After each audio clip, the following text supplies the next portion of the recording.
Okay, we have the green bars, we have the live counter sticking up, so we should now be live, which of course means welcome back to the Storytime Network. We are here to discuss the Spring 2024 anime premieres.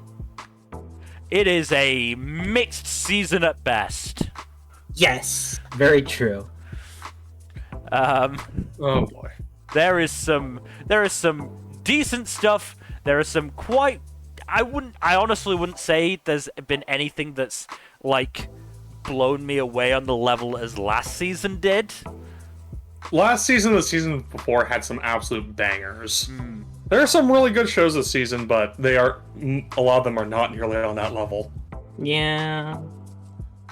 As I said, I remember last season being blown away by stuff like A Sign of Affection, Delicious in Dungeon, and that sort of stuff. Not to mention carryovers like Frere and Apothecary Diaries. Yeah. I don't know. This season I don't think this season has had a show necessarily on that level for me. At least not I yet. think maybe a handful are like in the ballpark, but yeah. I mean, I think Kaiju No.8 aside, because obviously I know where that's going. Kaiju No.8 and Whisper Me a Love Song I'm biased on because I'm a source generator for both, but yeah.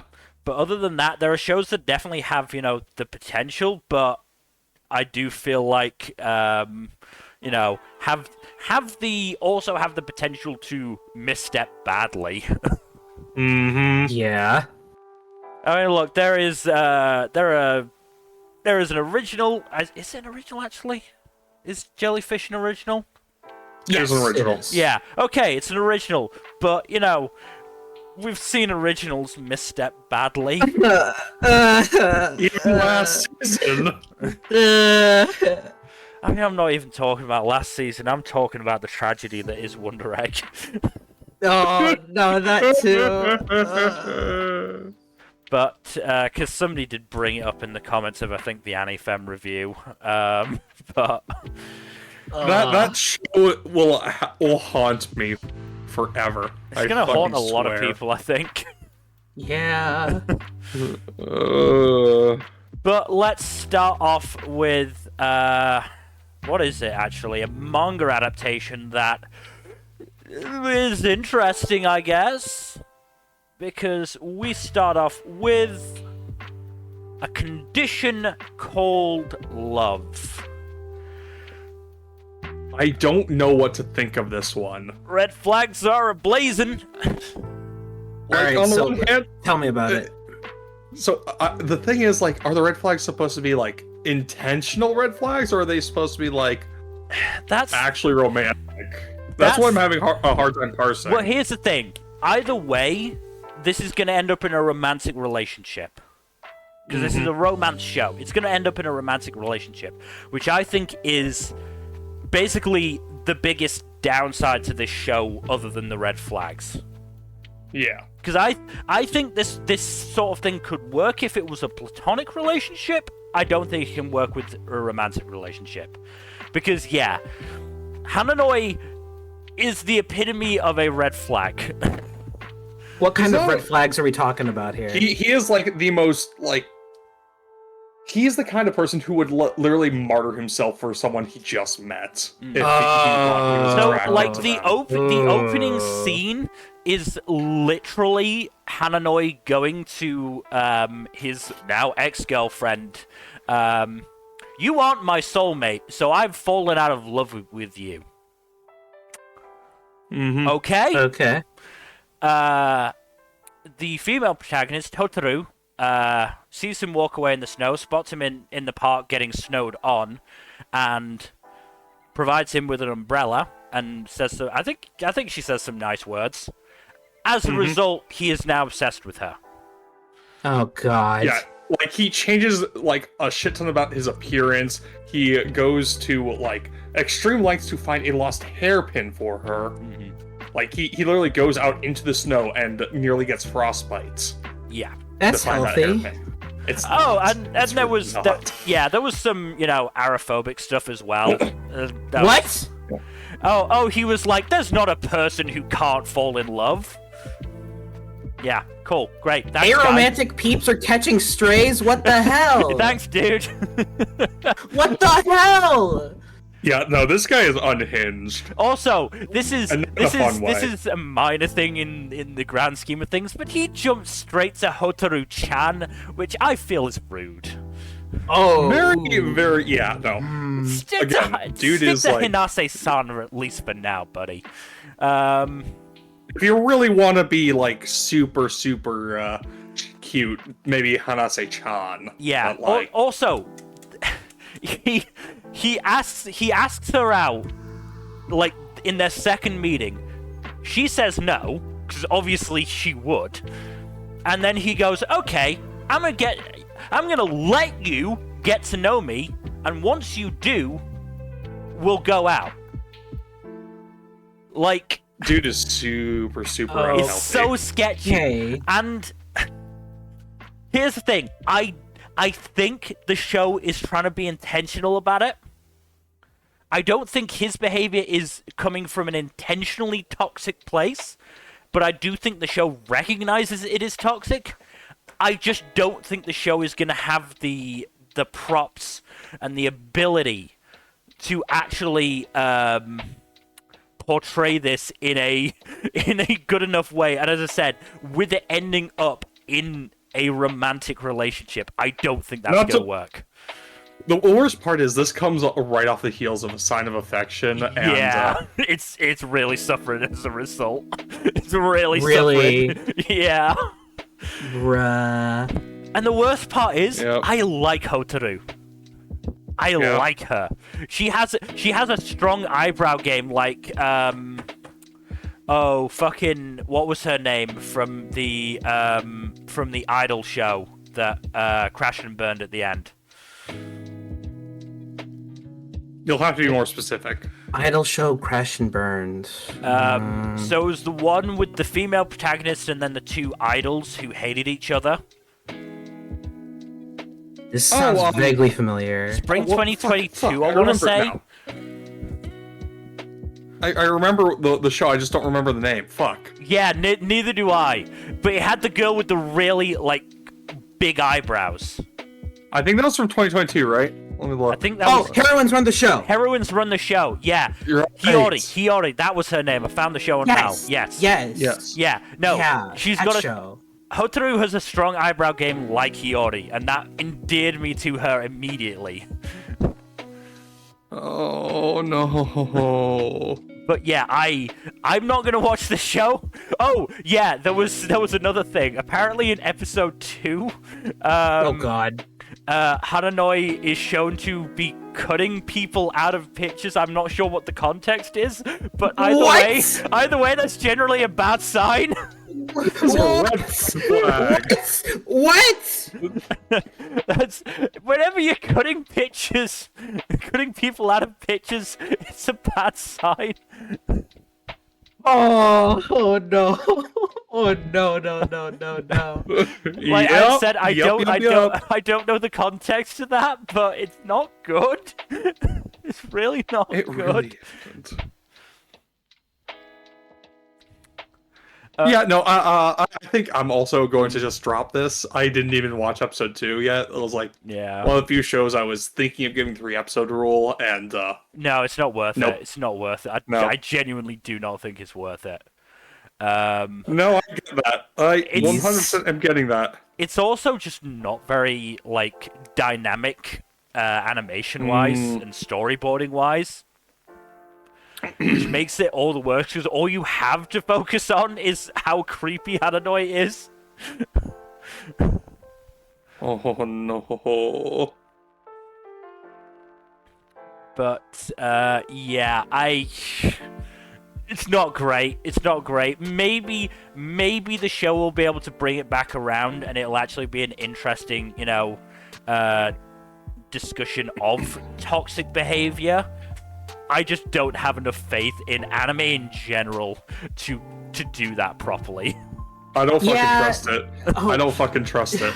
I don't think I would either, just based on what I've heard now. That's what the hell. Yeah, it's yeah.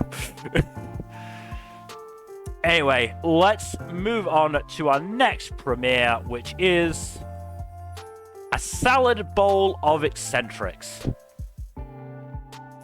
This show was actually decent, and I kind of hate that it was.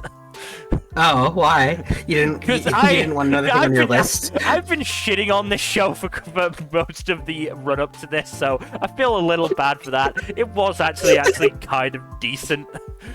No, that happens. I'm gonna be saying that about a couple shows I've watched, so I get it.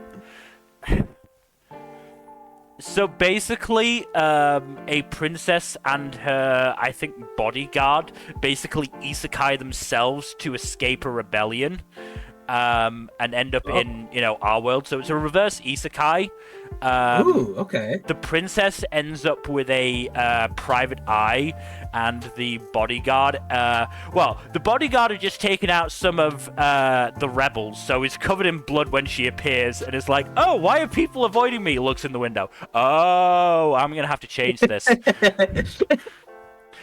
She ends up cleaning herself in a river, and meets this kind of chill homeless dude who's like, hey, you may be adapting to the homeless life better than I thought you would.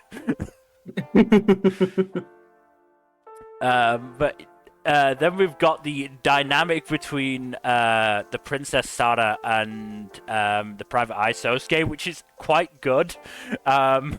Sarah adapts to the modern world very quickly, to the point where she uses emojis in text and is casually just reading Detective Conan. Which did make me think, I hope Sarah won't be too upset by the recent revelations about Detective Conan. Oh yeah. I don't even know what those are.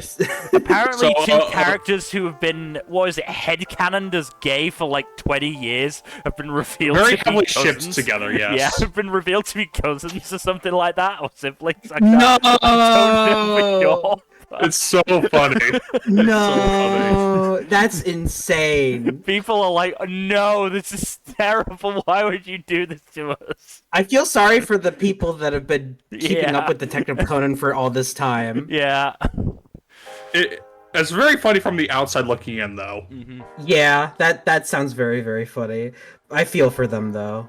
Yeah, same. But yeah, so one of Sarah and Sosuke's first interactions is Sarah being like, my magic can do more than heal. Look at my attack magic, and blowing up pieces of playground equipment and being like really proud of it, and Sosuke just being like, we have to leave. You just caused 3 explosions. That's great.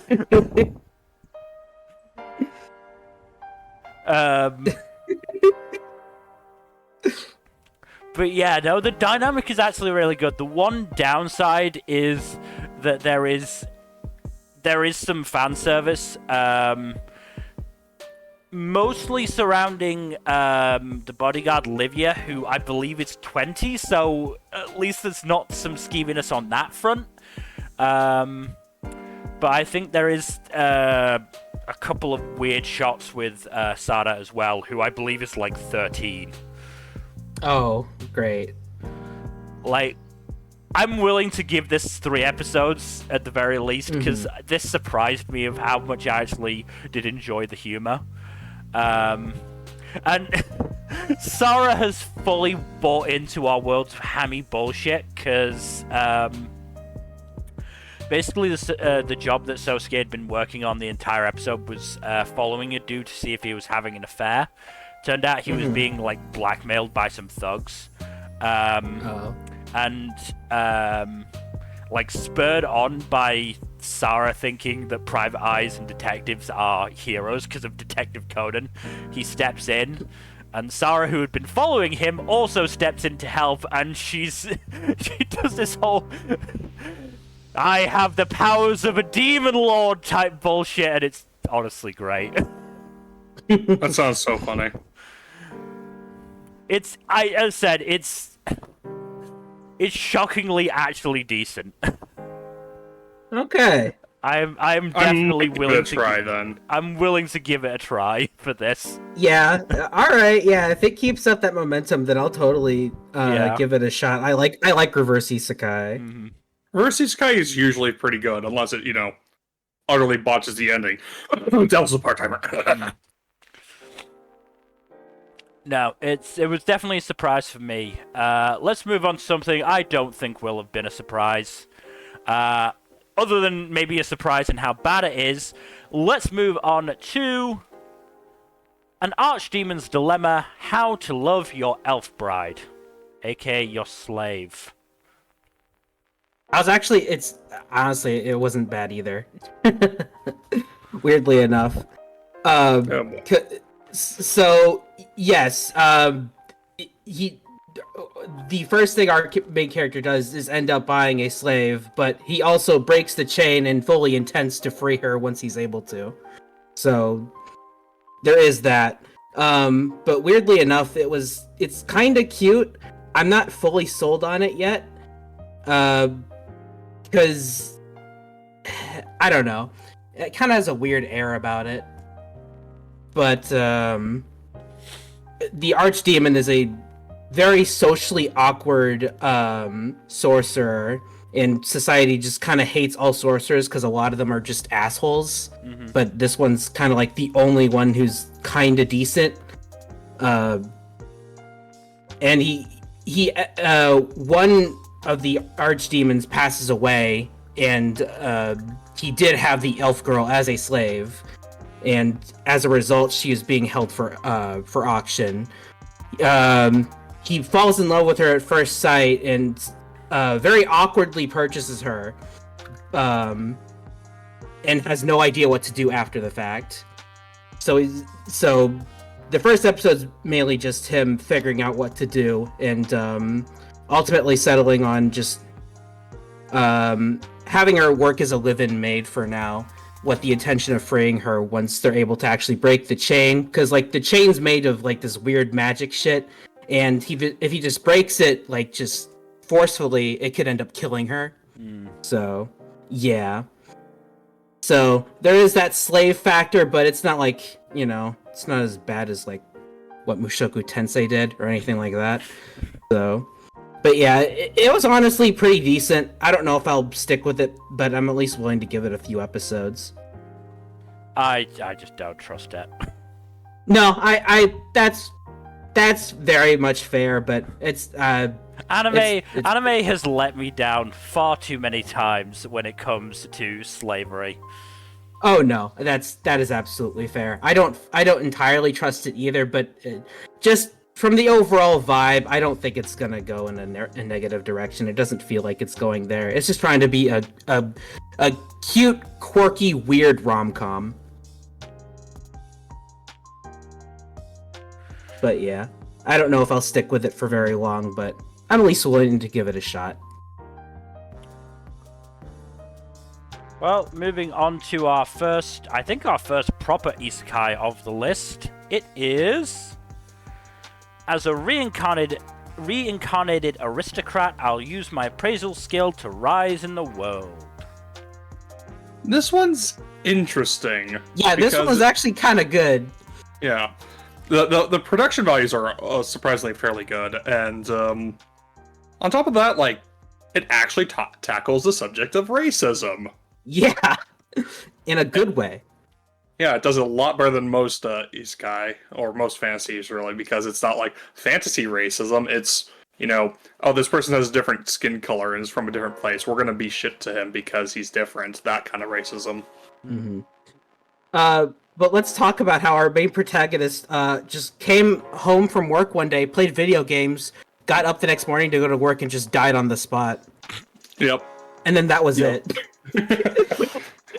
And then got reincarnated as a Shota? As a babby. He got reborn. Okay. Yeah, as a babby. Yeah. He has a skill that an ability that basically lets him appraise the potential and abilities of the people around him. Which is pretty much the only game-like element so far in this show, which I'm okay with. I'm also okay with the fact that it doesn't make him in and of itself overpowered. Like, yeah. He's better at finding the talents in others. Yeah, you can just see a person's potential and shit like that, where it's like, hey, you have like an A in archery or whatever. So hey, you should try picking up the bow and seeing if that works out for you. So stuff like that. Yeah. I didn't quite understand the numbers at first, but I took them to ultimately mean like one number is like the current status, another number is like the potential status, I think. Maybe. I don't know. It's weird because and the subs kind of don't really help because the way it's presented is like the numbers and shit are all over the place, so it's a bit hard to. Yeah, it's a bit hard to parse. Yeah. Still, I think it's very interesting. Yeah. I mean, our protagonist meets this this homeless man who is a member of a race of people who are, you know, aren't treated very well and are usually just slaves. Yeah. And he helps him out a little bit. He gives him some food, and then he appraises him, and then he's like, "Holy shit, his stats are crazy." And he's like, "I want you to be my retainer." And he's like, "What?" And then he brings him home, and obviously no one at his mansion is chill with that because, you know, racism. And but his father is decent enough to give him a fair chance, and they square off in a strangely well animated fight. And yeah, he earns the right to work at the mansion. So. And he wins the respect of everyone else there as well. So. Mm-hmm. So pretty solid start. I could see this as being another parallel world pharmacy. Might be, yeah. My only real negative in comparison to that is that this doesn't really have much of a place being an isekai, where parallel world pharmacy did have a purpose in that. So, because the guy just died. It was just that, and then he awakens in another world, and nothing's really any different. He could have just been a regular kid with a weird ability, and it wouldn't have made any difference. So I don't know. It is a bit odd. I do think like it would have been more interesting if if his original life actually served a purpose. Yes, exactly. Yeah. If there was some like reasoning behind it, like. The thing with a lot of these guys is that they go with average schmoes for the transference rather than like someone who has like a specialty skill. Like we're talking about past seasons, there's parallel pharmacy or sweet reincarnation, where it's like, oh, this person has a specific set of skills that they are utilizing in this new world, rather than just like, oh yeah, I'm just Joe McAverage. Yeah. But yeah, enjoyable show so far. Yeah. I'll stick with it for now. I'm gonna give it at least 3 episodes to see how it goes. Mm-hmm. Yeah. One of the better isekai offerings this season for sure. Yeah. Low bar. Fair. Moving on then to Astro Note. So, what do you get when you take Meso Nikoku, Urusei Yatsura, and toss them in a blender? You get this. Which, In a good way? Yeah, is this a good thing or a bad thing? I'm not vibing with this one. I'm gonna be real. Ah. Like, I want the first episode. I know was like one that very much was like leading up to a twist, and then it got to the twist, and then after that, I was like, okay, I have to at least give the second episode a chance to see if it switches up the formula or anything. A lot of the humor is reliant on like overheard misunderstandings and other bullshit, and I'm like, come on. Misunderstandings are something you have to execute well for me to enjoy that kind of story. That's pretty weak. Yeah. But yeah, also like the wackiness of like the facial reactions and the like sci-fi elements are just like they're very hit or miss overall, which is another problem for the show. So no good face game? The face game is weird. Okay. But yeah, Honestly, yeah, I'm not sure what I can't say what to make of this one. Yeah. I'm just not vibing with it though. Yeah, That's fair. the inspirations from Rumiko Takahashi's works is pretty clear. It's just like I think it's a bit too derivative in that regard as well. Like again, it's deriving from two of her most well-known works, of which she has several well-known works. But yeah, like, nah, this ain't it. A lot of recent anime comedies have been a little bit too derivative for my liking. And this is definitely on that same page for me. Yeah. And hey, you're allowed a bit of a down season, Jack. I'm honestly gonna appreciate it if I can drop. The more shows I can drop, the better, honestly. And this one is just, like, not really doing it for me anyways. No, that's fair. Let's move... Speaking of not doing it for me, let's move on then to our next premiere, which is the banished former hero lives as he pleases. the show is about. I'm sorry, this is really fucking boring. Fair. Really? It has a 5.27 on Mal. How can it be boring? God. Jesus So Christ. I do think it's so low. Harsh, but like not by much. This Yeah, is like if you a have that score on 6.0. Mal, you hurt someone. This is like a 6.0 anime if ever there was one. It's like utterly unmemorable, and just like the only things really going for it in his favor are like the hero is a swell guy, and it's not like, at least from the one episode I'd watched, it doesn't look like it was going to lean into like harem aspects or anything like that. It looked like it was just like the one girl is interested in him and the others are more like professional acquaintances. I don't know based on the visual if that was going to change or not. I was too bored by it to find out. There's a few boring shows that we will be talking about, definitely. Oh no, So- for sure.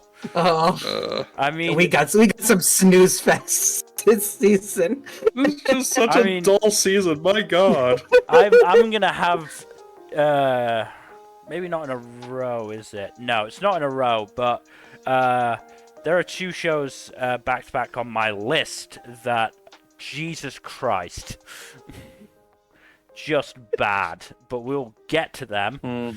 Is there anything else you want to say about Banished Former Hero? No, I have absolutely fuck all to say about it. Fair enough. Let's move on to something that, from what I've heard, is actually good. It is Bartender, Glass of God. Yeah, this is the good shit. I love this show's energy. This is just good vibes. Like, I do like the framing device that leads into the introduction of Ryu. It's really good. And also, you get a lot of very clear... whoever wrote this understands what it's like to be an office worker who gets arbitrary ass demands from your boss. Yeah, find the glass of God. You'll know when you taste it. And it's like, thanks. Awesome. Yep. That feels like the joke that what was it called? Heaven's Design Team pushed of dickhead client not giving enough specifics. Exactly. And when that, it's certainly for Heaven's Design Team, that dickhead was God. Yeah. You know, this show is very fun. I like the energy of the characters. I do like the bartending gimmick of a good bartender generally knows like what a client's going to need. In terms of like, you know, their actual needs. Yeah, the presentation's really good. The drinks and the making of the drinks look spectacular. Just some really good vibes and some good comedy too. Yep. And I do like all the characters too. They all bounce off each other really nicely. It's not like super energetic, but it's nice low key stuff, you know. Yeah, I was a little worried in the first episode where they see Ryu and they're like and they find out like he's a bartender and he's like, hey, we should have him like try out and see if he's a good fit, and then they see how clumsy he is and they're immediately like nah, and then I'm sitting here like, okay, we know how this is gonna end. Why would you delay this even further? But they end up going straight to the bar he happens to be at anyways, so it doesn't really matter. Yeah. I do like that they wind up like in the second episode. They're like, okay, let's go find him again, and then his bar is closed. Like, okay, we're going to have to look so hard to find him now. God damn it. I've only seen episode 1, but that sounds very funny. Yeah, no, it's good. It's good. I really enjoyed this one. I'll have to see if I can find the time to watch it. I think you'd fuck with it. Oh yeah, no, it's definitely a vibe that you'd vibe with. Yeah.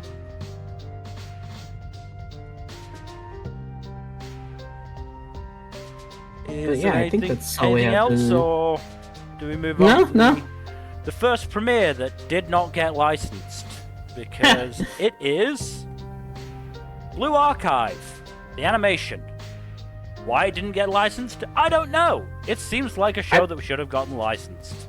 I don't know. It's a pretty popular mobile game, so I don't know why it didn't get licensed. It's very weird. I mean, I probably wouldn't have watched it past the premiere, because this was on my list. I've seen gacha game adaptations before. Most of them are shit. Yeah. I heard the opening is very good, and from what I've seen, yes, it is. But that's pretty much all I know about the first episode. So... But yeah, really weird that it didn't get licensed. I feel like that is extremely someone weird. dropped the ball on that one, because it's like, you should capitalize on the Blue Archive fans. There is a pretty big fan base for this one. Yes, a very large, very vocal fan base. That were pretty uniformly annoyed that it didn't get licensed. Though apparently it is licensed in East Asia specifically, because apparently they have a really big market over there. South and Southeast Asia got licensed. So if you really want to yo-ho-ho it up, you just need to find that streaming service. But actually, no, you wouldn't need to yo-ho-ho it. You just need to VPN it. But whatever. Apparently, Germany and Austria got it as well. Wow. Oh, okay. I'm sure Laura would be delighted. Taiwan. Anywhere else?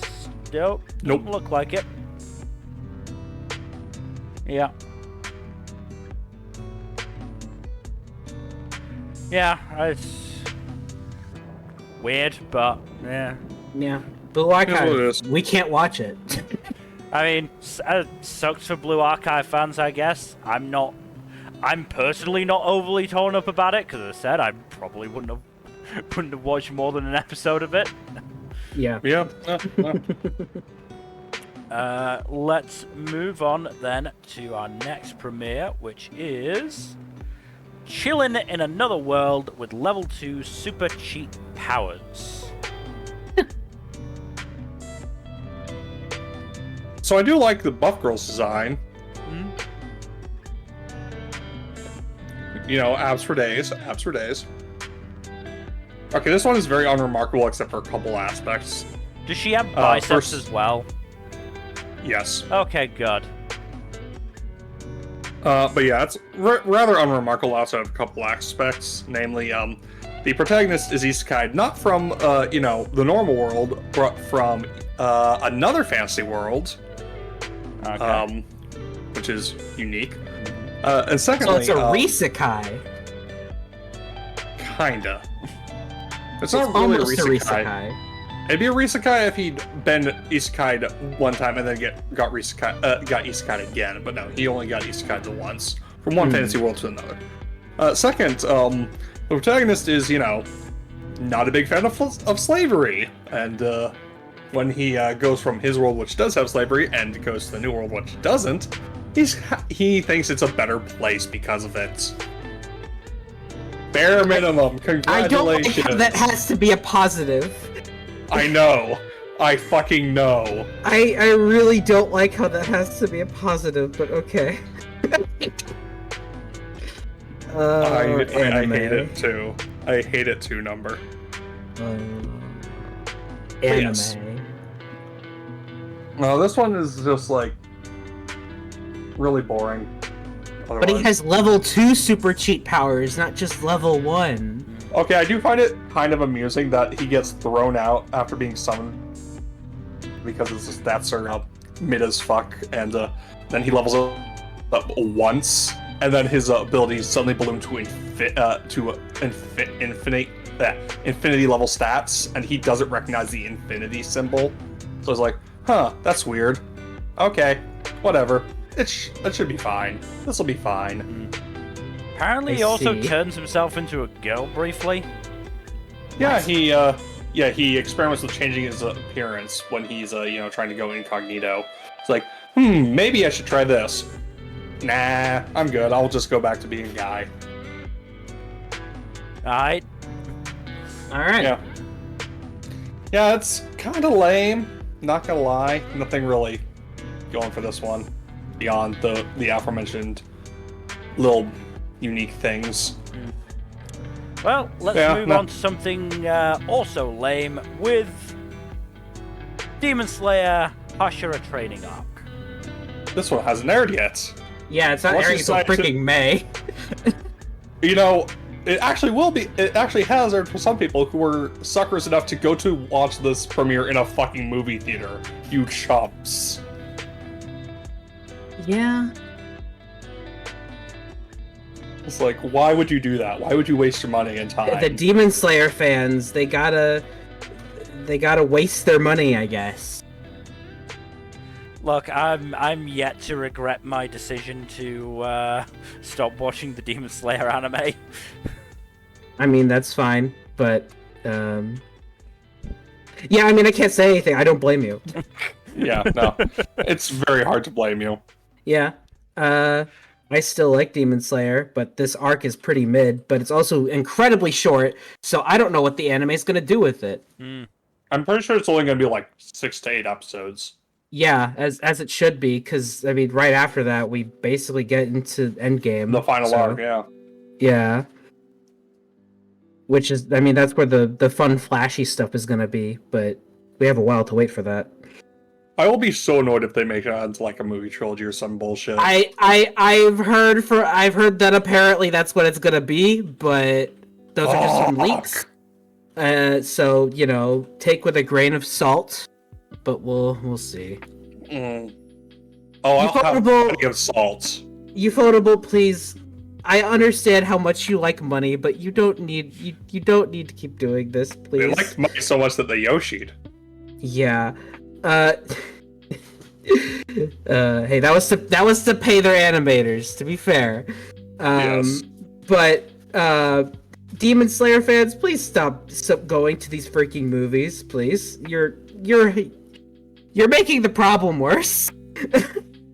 Look, if Ufotable needs this money to make, literally anything else besides more Demon Slayer, I will begrudgingly accept it. Yeah, I mean, also, like, Demon Slayer is the reason why a lot of anime sequels are movies, even though they really don't need to be. And it's pretty annoying. I mean, like, if I were living in Japan, it wouldn't be that bad, but I'm a Westerner. We have limited openings for that shit, and if we miss it, we're fucked. So, I mean, like with a Bunny Girl Senpai movie, for example. Exactly. We saw that a couple weeks ago, and while the movies were good, they had no right being movies. They could have just been a few episodes, and it would have been fine. It would have been fine doing like just second season to make those movies into episodes, but I did like them. They were good. Yeah. I liked them. It's just they didn't need to be movies. That's all. It sure would have I been. can see that. It sure would have been nice to have an opportunity to see those movies. Yeah, exactly. And you're screwing over some people who can't see them. So it's like it's stop it. Please, stop it. Honestly, it sure would be nice if Aniplex recognized that the UK existed. Yeah, also Aniplex sucks as a company. Oh no, they absolutely do. I kind of think they're like one of the biggest things wrong with the anime industry. Yeah, Yep. they're pretty bad, and I don't see enough people talking about how bad they are. Yeah. So, anyways, we're going off on a tangent. On the plus side, Haikyuu and Blue Lock movies coming, I guess. Yeah, I'm excited for those. You're getting your sports boys, Mill. You should be Yeah. happy with that at least. No, I'm gonna Yeah. do my damnedest to at least get to see the Haikyuu movie. Mm-hmm. I'll try to catch up in Haikyuu before that comes out. But let's move on to weirdly probably a better received sequel. Yeah. Because up next it is The Duke of Death and His Maid Season 3. Honestly, this is a good premiere. It basically picks up right where they left off, and it has introduces a character who was formerly reintroduced at the very end of the season finale. Alice's mom, Sharon, who spent the past decade or so in, coma land, except a magical coma. But yeah, she is an absolute delight of a character. Just very sweet, friendly, and energetic, without being, overly pushy or embarrassing. She's a very fun character. I can see why so many people just very much like her as a person within the series. Yeah, there's also nice character stuff with the Duke and Alice as well. What with him promising to support and take care of her, and actually getting her to blush for once, which was very sweet. And a bunch of fun stuff with the supporting cast as well. Overall, very nice premiere. I'm very very happy with it. Very good. Good. Well, let's move on to something you're going to have a fun time with, Mill. Let's move on to the Fable. This is bad. This It's is bad. Ooh. Okay. really bad. Really? Okay. Like, for the first, 7 or 8 minutes, there was a weird screen tint. Okay. To the point where other reviewers were like, I wasn't sure if my monitor was fucking up or not. And That's funny. to be fair, I thought that the show was just being stupid with a screen tint, and I just hoped that it didn't last the entire episode. Luckily it didn't. But what did last the entire episode was the fact that the just most bored deliveries in all of anime. Really? I wrote 3 notes for this show. 3. First, okay, good. The screen tint is gone. Second, I know the guy voicing Akira can do a genuinely funny line delivery, but here all he's doing is bored right now, and I'm also bored. 3, well, that was an entirely boring episode. I see. I Lots of boring stuff this season, huh? I Yeah. agree with... I can't remember which reviewer said this. I might have been the Anifem reviewer who said that this is a career worst performance by Kazuyuki Akitsu and Miyuki Sawashiro as the What? leads. Sawashiro? Really? Yeah. No. It was bad. It was very bad. No. On Wait, a scale, Asuka's in this? on a Akio scale Otsuka's from in this. He barely did anything from what I remember. No. And scale from Kanahawa. What? Yeah, What? I don't think we've met on a her. scale from 1 to dial up, how phoned in was Sawashiro's performance? Sawashiro wasn't as bad as Akitsu, but she still wasn't great. To be fair, there was only so much she could do with the dialogue, but I still don't think she particularly gave it her best shot. No, I love Sawashiro. No. Sawashiro does a lot of good stuff, too. Yeah. Again, the reason I said that about Okitsu is because he plays Yoshitsune in Aoashi, who had some amazing fucking deliveries. So I know this guy is good. I forgot Sawashiro was Sakura on Urusei Yatsura. Oh yeah. Look, I don't know who's doing the voice directing in the series. It's not great. Yeah, the voice director is kind of garbage, apparently. Very badly underutilizing the talents at their disposal. Yeah. And, like, the one good thing I will say is that apparently Akitsu can do a flawless Kansei dialect accent. But otherwise, yeah, I mean, visually it's also just kind of shit. Yeah, I saw the preview and I'm like, that doesn't look very good. Yeah, yeah. It's just not Suda's good. in this. It's just not. It's just not good at all. Yep. Yeah. No. It does not sound like it's good from everything I've heard. No, I mean, part of me is glad. It means I don't have to keep Disney Plus for more than a month. Let's see. I know there's like 3 or 4 shows on Disney Plus. I'm not watching any of them. It's like Go-Go Lucha Ranger, Fable.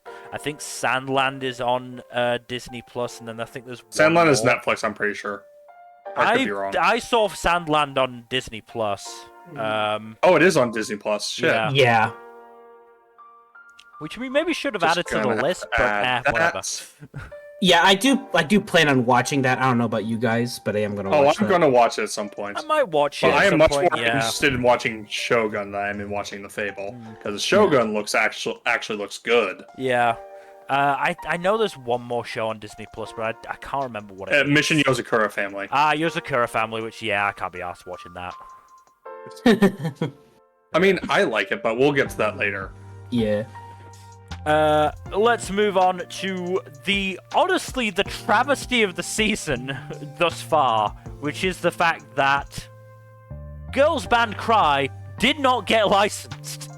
Which is messed up, and I'm very sucks. upset about it. Also, it's almost certainly Toei's fault. Probably? Because Toei is notoriously not great at dealing with licensors. Yeah.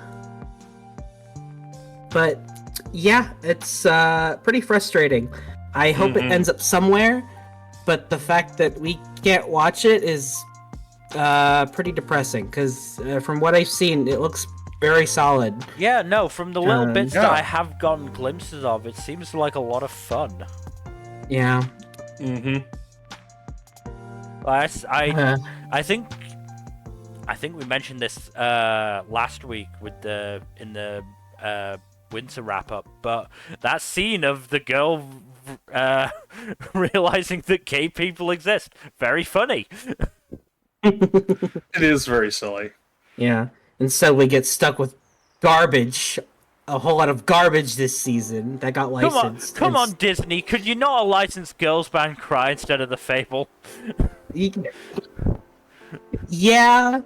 It's wild that even fucking Amazon has gone back into the licensing game, and they didn't license this. Fucking wild that I had to watch a show on Amazon this season. Absolutely fucking wild. This has been a deranged ass season, I swear. But, such a weird season. Yeah. Speaking of weird shit, let's move on to the next show on the list, which is Gods' Game We Play. God, this show sucks. This show sucks. I had a feeling it would. I had a feeling it would. At this one. I am so glad I dodged this. This shit's bad. Oh my god. I got a real bad vibe from this show. Okay. Alright, okay. So the protagonist is unironically some Kirito bullshit, where he's just so good at literally any game.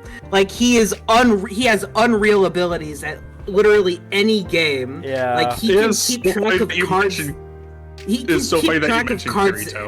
Yeah, he can keep track of cards as they are being shuffled in the deck. That is how fucked up he is.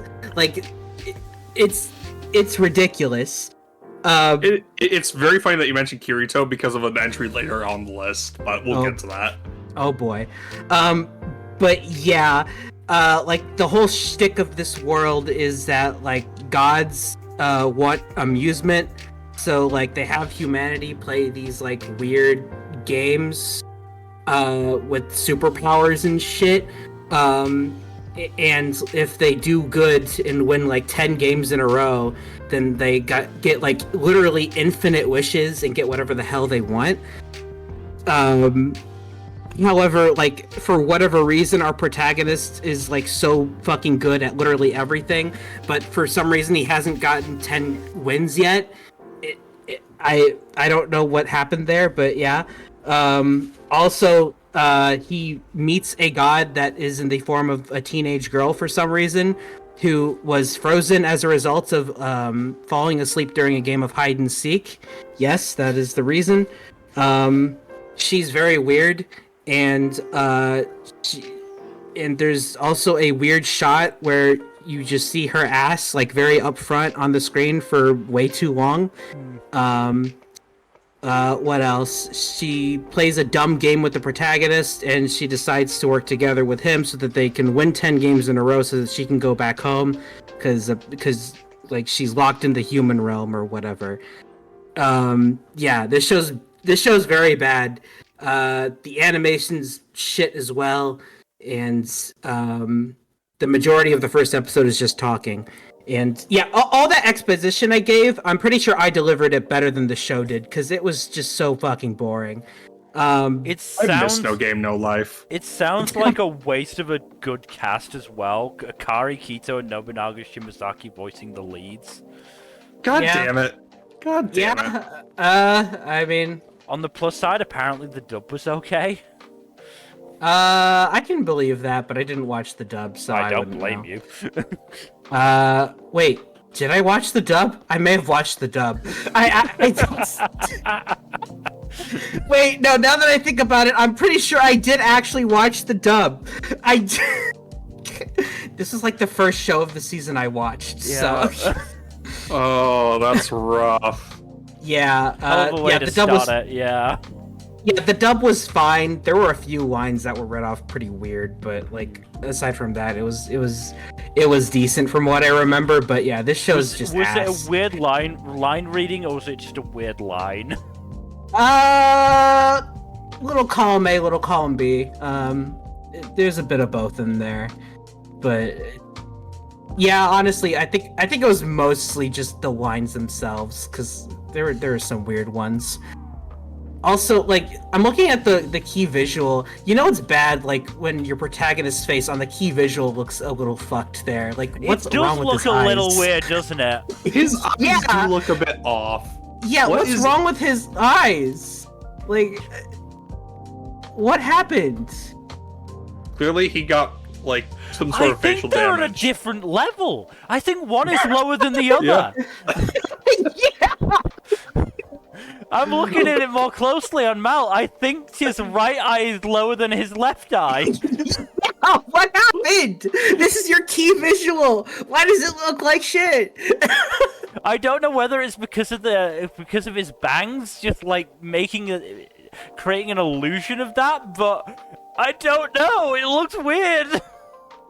Yeah, it does look weird. I think now that you mentioned that, I think it is the bangs, like, making it, like, create the weird illusion there, but it still looks kind of shitty. It really does. Anyways, yeah, this show's bad. Yeah, it sounds like it. Yeah, it's pretty bad. I watched a few shows this season that were very, very boring. This is the only one I think that was, like, outright bad. Mm. But yeah. We have plenty of shows to talk about that are still bad. Yeah, let's just move on. I'm sure. Let's just move on. Is the next show any better? To the latest Sentai sort of deconstruction with Go Loser Ranger. I also prefer the the scanlation localization. Ranger Reject sounds much cooler. Ranger Reject is better. It does sound cooler, but I'm sure they either couldn't use that or whatever. I don't know. But yeah, this was actually pretty interesting. Kinda. I don't know if I'm entirely sold on it, but I enjoyed most of the premiere. So basically, this is like a world where the Sentai heroes basically beat the villains kind of right away, and all that's left are the jobber villains that are kind of immortal. So what happens is every week they have to basically get their asses beat by the heroes for people's entertainment, and it's turned into a weird thing for them. And one of them, I think it's like Villain D or whatever. Yeah. He wants to like, he's tired of this shit and wants to like take the heroes down and actually prove something. So it's pretty decent. I got some good kicks out of the first episode. So the animation's not like incredible, but like there are a few like pretty weirdly good looking scenes here and there. I had considered giving this one a try. Unfortunately, I have a grudge against the author who made the original manga. Yeah, So this is the Quince author, right? Yeah. Yeah. No. Like, you don't botch the ending to a series like that and expect, all of your readership to want to follow everything you do afterwards. Yeah, I mean that's fair. This is like also you wouldn't really be able to tell because this is like entirely different. It's it's a very different genre from what I can tell. I'm impressed. But yeah, like I just am not interested. No, that's fair. I mean, going into this, I wasn't that interested either, and like I'm on the verge of not being interested, but I'm willing to give it a few episodes because at the very least, conceptually, this is good, and there are aspects that I like about it, but we'll see if I stick with it. I will consider giving it a try if I hear from you that it is actually good. But until then, yeah. Yeah. Give it a few. I'm giving it a few episodes, and we'll see. All right, let's move on to Grandma and Grandpa Turn Young Again. Okay, so some of the jokes in the first half of this premiere were certainly a choice that I am like super weirded out by. Doesn't the granddaughter like cling to the granddad? Like there's like some straight up jokes. There's some jokes about the granddaughter kind of sort of thirsting after her de-aged grandfather. It's weird. That's weird. Like most of the other jokes are just kind of okay, even slightly amusing, but like no, those jokes are just fucking weird, yo. Yeah, honestly, it is okay. Like, I don't know how well it would execute on the rest of the jokes, or the rest of the humor, rather. Like, they'll keep doing the same jokes or anything. Yeah. I don't know if I really want to give this any more episodes, because I'm not certain if it'll just go back to doing any of those weird-ass jokes. From the Also, preview, it mostly looked pretty... Oh, really? This should have been shorts. Like, this is, like, super sketch-based. So apparently it's like a 5-page, like, or five panel, 5-page or whatever, like, short chapters. Yeah. Go. Yeah, Jesus. Something like that. Yeah. No wonder. No fucking wonder. I mean, there's only 11 episodes of it. That doesn't really make me necessarily want to watch the whole thing, though. Yeah, from the previews, it actually looked like it could be pretty cute, but... Some of the jokes are kind of cute, but, like, it's just kind of eh. Kind of eh. Yeah. I mean, that's fine. That's one less thing for me to watch, so I'm cool with that. Yeah, I'm probably just dropping it, honestly. It's not really doing anything for me. Yeah. I mean, it's better than being something that's outright terrible. Yeah, it's alright. It's alright. Like, the weird incest jokes put me off of it more than anything else. As they should. As they should. Well, moving on to something that is truly dreadful. Oh, God. Highspeed Etoile. You know how I said that the Fable was boring? Oh, God. This was worse. Oh, wait, what? This was so much worse. Basically, this feels like an attempt at someone, or attempt by someone who thinks that Formula 1 is boring, and has decided to try and jazz it up for an anime, but has failed entirely because it's soulless. What do you mean by soulless? Like, it doesn't... It's tried to jazz up F1, but it hasn't, like... It doesn't have any idea why F1 is good, or why people enjoy F1. It's just... It's basically decided that racing... That, as I said, Formula 1 is boring, so it's gone, okay, let's create a racing anime, and let's add in all these things, like, you know, anime girls, and hyperspeed cars, and fucking boosters, to make it more interesting. It's not interesting. Because they spend so little time actually establishing any of the races. All they really give us is that, hey, there's this guy that we call the king and this guy that we call the queen. They generally always come first and second, respectively. There's this guy who's the queen's shield, I guess. And then there's these couple of other races that we're not even really going to focus on that much. Oh, and then half of the field are just fucking AI-driven cars.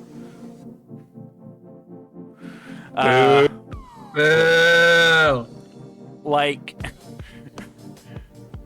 and there's commentary throughout the entire race, which makes up, I would say, a good 3/4 of the episode. And it is the most, like, dull and emotionless commentary ever. Oh my god, that voice cast. How do you waste that voice cast on such a dull-ass project? Nana Mizuki, Yoko Hikasa, Yui Horie, Shiori Izawa, Ayaka Marina Inoue. Just... how? I mean, here's the thing. The fucking... what looks to be the protagonist of the fucking show doesn't get introduced until, like, the last 3 or 4 minutes of the episode. That's great. By that point, awesome. I was already fucking done. It got to the point...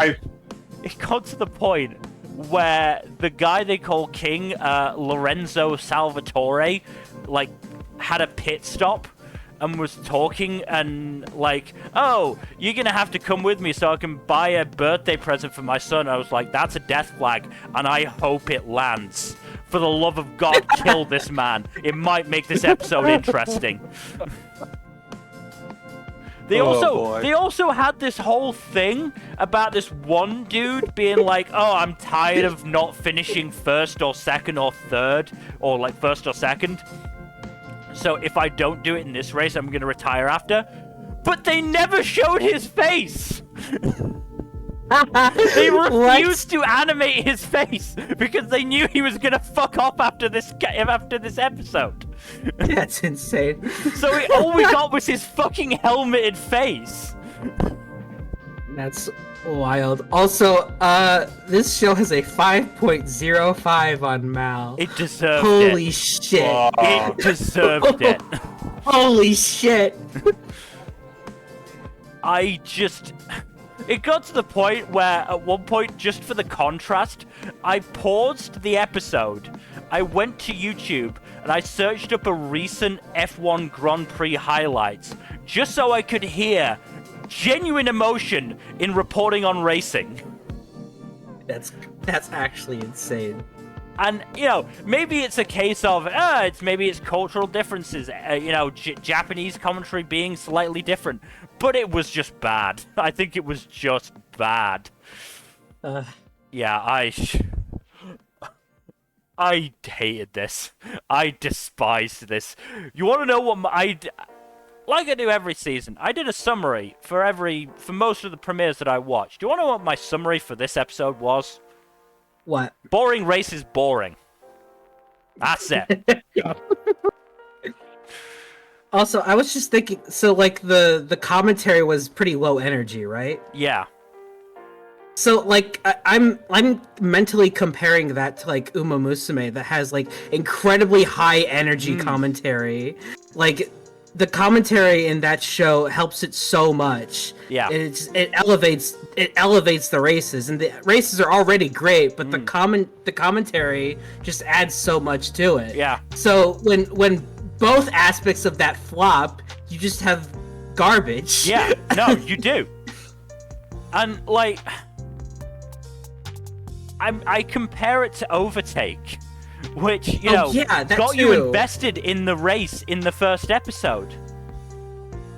Because people were genuinely excited about it, and you had a genuinely, you know, competent person explaining what was happening in the race, and, you know, you cared about the characters in there. I don't give a shit about any of these people.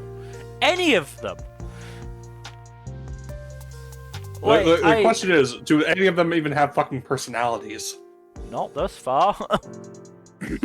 I mean, Lorenzo This is an original? Yeah, it's a gacha game adaptation. I'm sure this is gonna turn. Oh, I'm like 99% certain this is gonna turn into a gacha. Okay. I would be shocked if it didn't. Yeah. They got Nana Mizuki to do the fucking opening theme for this too. Wow. How can you waste the goat like that? But yeah, I don't know. Like, yeah, in terms of personalities, Lorenzo M. Salvatore was like, I'm the best, but I want people to push me. Alice Summerwood, who's the queen, was like, darn, that Salvatore won again, I'll get him next time. Of course, they got Mizuki to play the queen. Falk was like, well, I guess I lost. Hey, you two blue-haired chicks who were on my team, it's your turn now to get bitch-slapped by this guy. And then Did he actually say that, or did he say something more generic? Then you had the erstwhile protagonist who was like, oh, first time I'm going out on the track, I'm really nervous. Oh, no, I'm really enjoying it. Yay! Ugh. I didn't like this. This sucks. Yeah? This just sucked. Oh. Apparently the protagonist is voiced by a newcomer to the industry. Oh. Good luck to her. Damn. Whose first anime was a supporting role in I Will Survive Using Potions. So she was the, she was Utena in Gushing Over Magical Girl, so she's had a rough start. She has a rough start. Also, she was actually pretty decent in that one episode of that show that I watched, so... I mean, I'll give her the that. voice acting was actually really good in that. Yeah, but she was just to the. Well, actually, no. Apparently, that show's actually been really successful in like sales and stuff. That's depressing. Yeah, because people wanted to actually see the porn. Whether they should have wanted to see the porn is a different matter. But they you're correct. Yeah, I hope she's in a good show. I hope so she's too. also the lead, or one of the leads in a Studio Whip production coming in the summer, My Dear Friend Nokotan, which looks like it's going to be about deer. Oh, the deer show. Okay, that might be fun. Weirdly photorealistic deer. Looking at the key visual. Yeah, look. Those might just actually be actual. Those might just be actual pictures of deer. I can't tell. It would be very funny if that was the case. I think they are. I think they are. But yeah, the deer show actually looks potentially good. So I'm glad that she has a main role in a show that probably isn't going to be at least completely garbage. Yeah. Yep. Anyway, I want to move on from this shit show. Yes, let's move on to... Oh, God. Let's move on to... I was reincarnated as the 7th prince so I can take my time perfecting my magical ability. So, you know how I said that Chillin Another World was unique and it had someone get isekai'd to another fantasy world from a fantasy world? Yeah. This is kind of similar, but it's just him being reincarnated in the same fantasy world. Oh. Okay. Yeah. No, this dude just living his best life because he is a huge magic fanatic and really wishes he was able to study it more when he was in his first life, but wasn't able to because, you know, he died tragically because of classism bullshit. That sounds very familiar from another isekai that I watched like an episode of not that long ago, but I don't remember the title of it. Isekai number 362. Yeah, that one. I think that was the name of it. But yeah, no, kind of the big thing on this one is the protagonist is kind of unhinged, which I like. I do like it when they actually give the protagonist not just a personality, but like a personality where like they have like a super hardcore hyperfixation on something. And in this case, he is like super hardcore into magic. Okay. To the point where he like freaks out a demon that is trying to beat him up. But yeah, the issue with this one is like it's not as bad in the second episode as it is in the first episode, but there's a noticeable amount of fan service, mostly involving, you know, the maids, and also weirdly the protagonist, who's, you know, yeah, there's a surprising amount of emphasis on his thighs. Okay. It's nothing too, like, what's the word for it? Too distracting? Gratuitous, that's it. But, like, it's noticeable. But otherwise, the protagonist is a really fun character, which is odd. Yeah, like, I know what to make of this one. Apparently, there's some relatively subtle sexualization of the lead character, who is obviously a child. So, you know, that's not great. Yeah. It's not. Like, yeah, it's weird. Not a big fan of it, of that particular aspect. Which is unfortunate, because I do like the protagonist himself as a character. It's one of those things, like, I'm very conflicted on it, you know? Yeah. Like, I'm giving this one the 3 episodes just to see if it, you know, works out. Yeah. Well, but, like, I don't know. I don't know. I get it. This might just be, like, the one trash show I watched this season. I don't fucking know. Most of the other trashy stuff this season is garbage. Yeah, some of the other trash is too trash to actually be watchable. Exactly. Let's move on to the latest in a long line of idol entries, I guess. It is the Idol Master Shiny Colors. All right, so wait, hold on just a second. Let me a little typo here. There we go. Okay. All right, you put the U in colors, you silly goose. Fuck you. Fuck you and your cheap newspapers that decided that paid too much to have letters in them. Yeah, sorry, I had to do it. Mel, it is spelled without a U on the key visual. I don't care. Not how you spell the word. Anyways, aside from spelling the word colors correctly, this show is so fucking boring. Oh my god. Okay. So, well, first off, Polygon Pictures. Okay. They're not a bad studio, but they're not exactly the best CG studio. So, like, the art and the designs and the environments, all in all, those look pretty good. But the animation itself, the way the models move, isn't very good. It's just not that well animated. How can you say that about Polygon Pictures number? They did Pingu in the City, the greatest anime of our lifetime. I mean, you're not wrong. I can't really argue that, but look. Everyone has a few misses in their library. That aside, to be fair, I'm looking at what they've done. It seems like mostly misses. yeah. I can't wait for them to do that new Spider-Man show. That's gonna be great. Anyways, but animation aside, the story is just fucking boring. Like it's spent so long on this generic generic main girl who hardly speaks at all, and the producer who I think in the game is supposed to be like the main character that you play as. Like she's just randomly like singing in the park, and then he sees her and he's like, hey, you might be a great fit to be an idol or whatever, and then like he gives her business card, but she seems really unsure, and then in literally the next scene, I think like maybe an hour later, she's like, I want to do it, and I'm like, okay. There's like no change at all, and then also after that he's like, okay, what's your name? It's like, okay.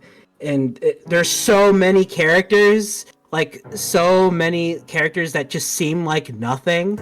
I'm sure in the game they're all actual characters, but like in this show they just like spend no time introducing them at all. Like they just show up, there's their name on the screen, and then that's it, and it just keeps going from one girl to the next to the next to the next to the next, and it's just it seems excessive. Yeah, it is extremely boring. I haven't seen that many idol shows, but I've seen enough to know what makes one good. This is not a good one. Idolmaster is a very successful franchise. I'm sure that the game this is based on is actually pretty decent. Probably, I don't know. But at the very least, I'm sure it's better than this. This was just really fucking boring. Yeah.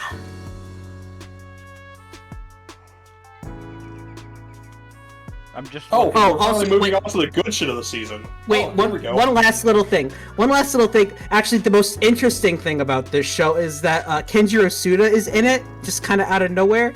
He's like the head. He's like the head producer guy, and I'm like, okay, hi Kenjiro Suda, what are you doing here? So that was cashing in another paycheck, I assume. Yeah, so that was interesting, but that's like literally the only interesting thing about this show. Okay, now we can move on. I mean, looking at the character voices on Mao, the image of the character is literally just like the bottom half of his face. Yeah, you don't see his face, so it's a little weird. Why? My headcanon is that his face is literally Kenjiro Suda's face. So fucking weird. Yeah. Anyways, moving on to some actual good stuff now. Yeah, let's move on to a very good show. It is Jellyfish Can't Swim in the Night. This was good. This was very good. Yeah. Yeah.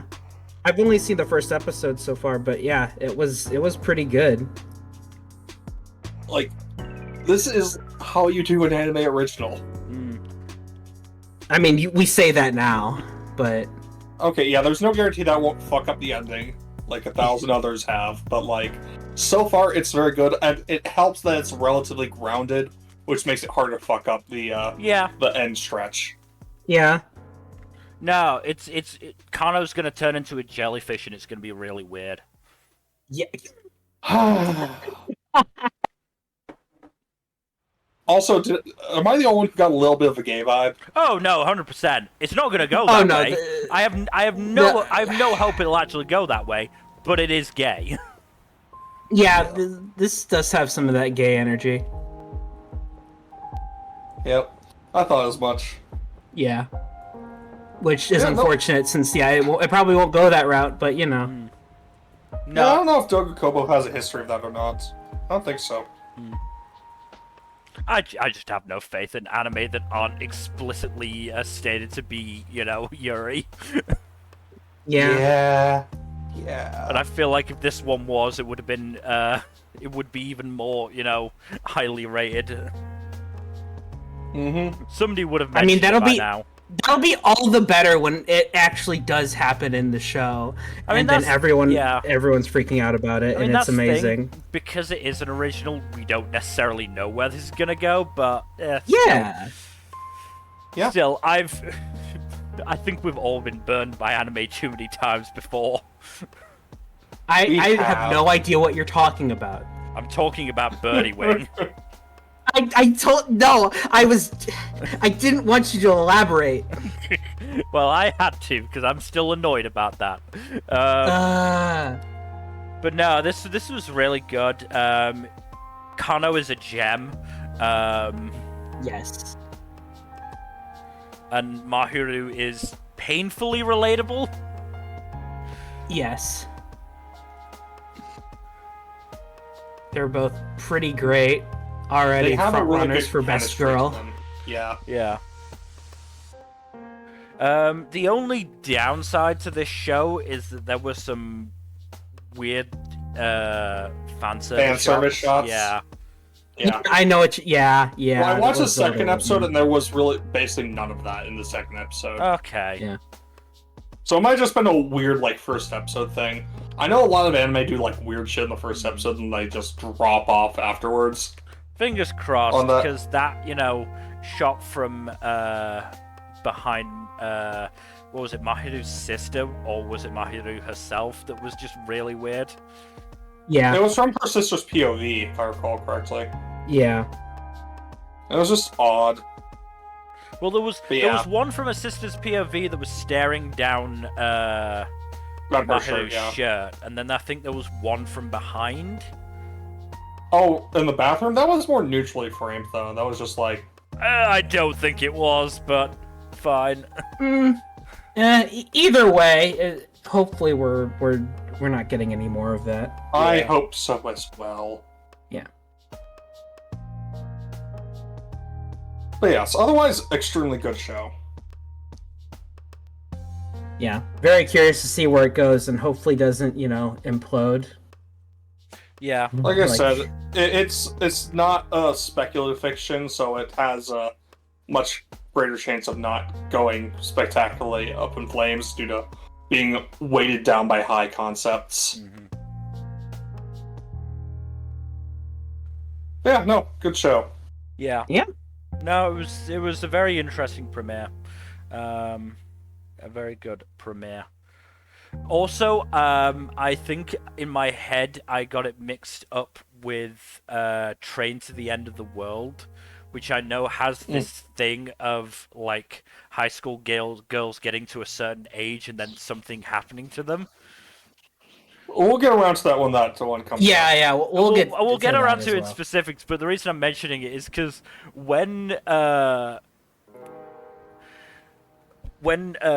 and her friends were talking near the start of the episode, and like, oh, our life is gonna come to an end soon, I was like, are they actually gonna die soon? I'm not sure. I can't remember.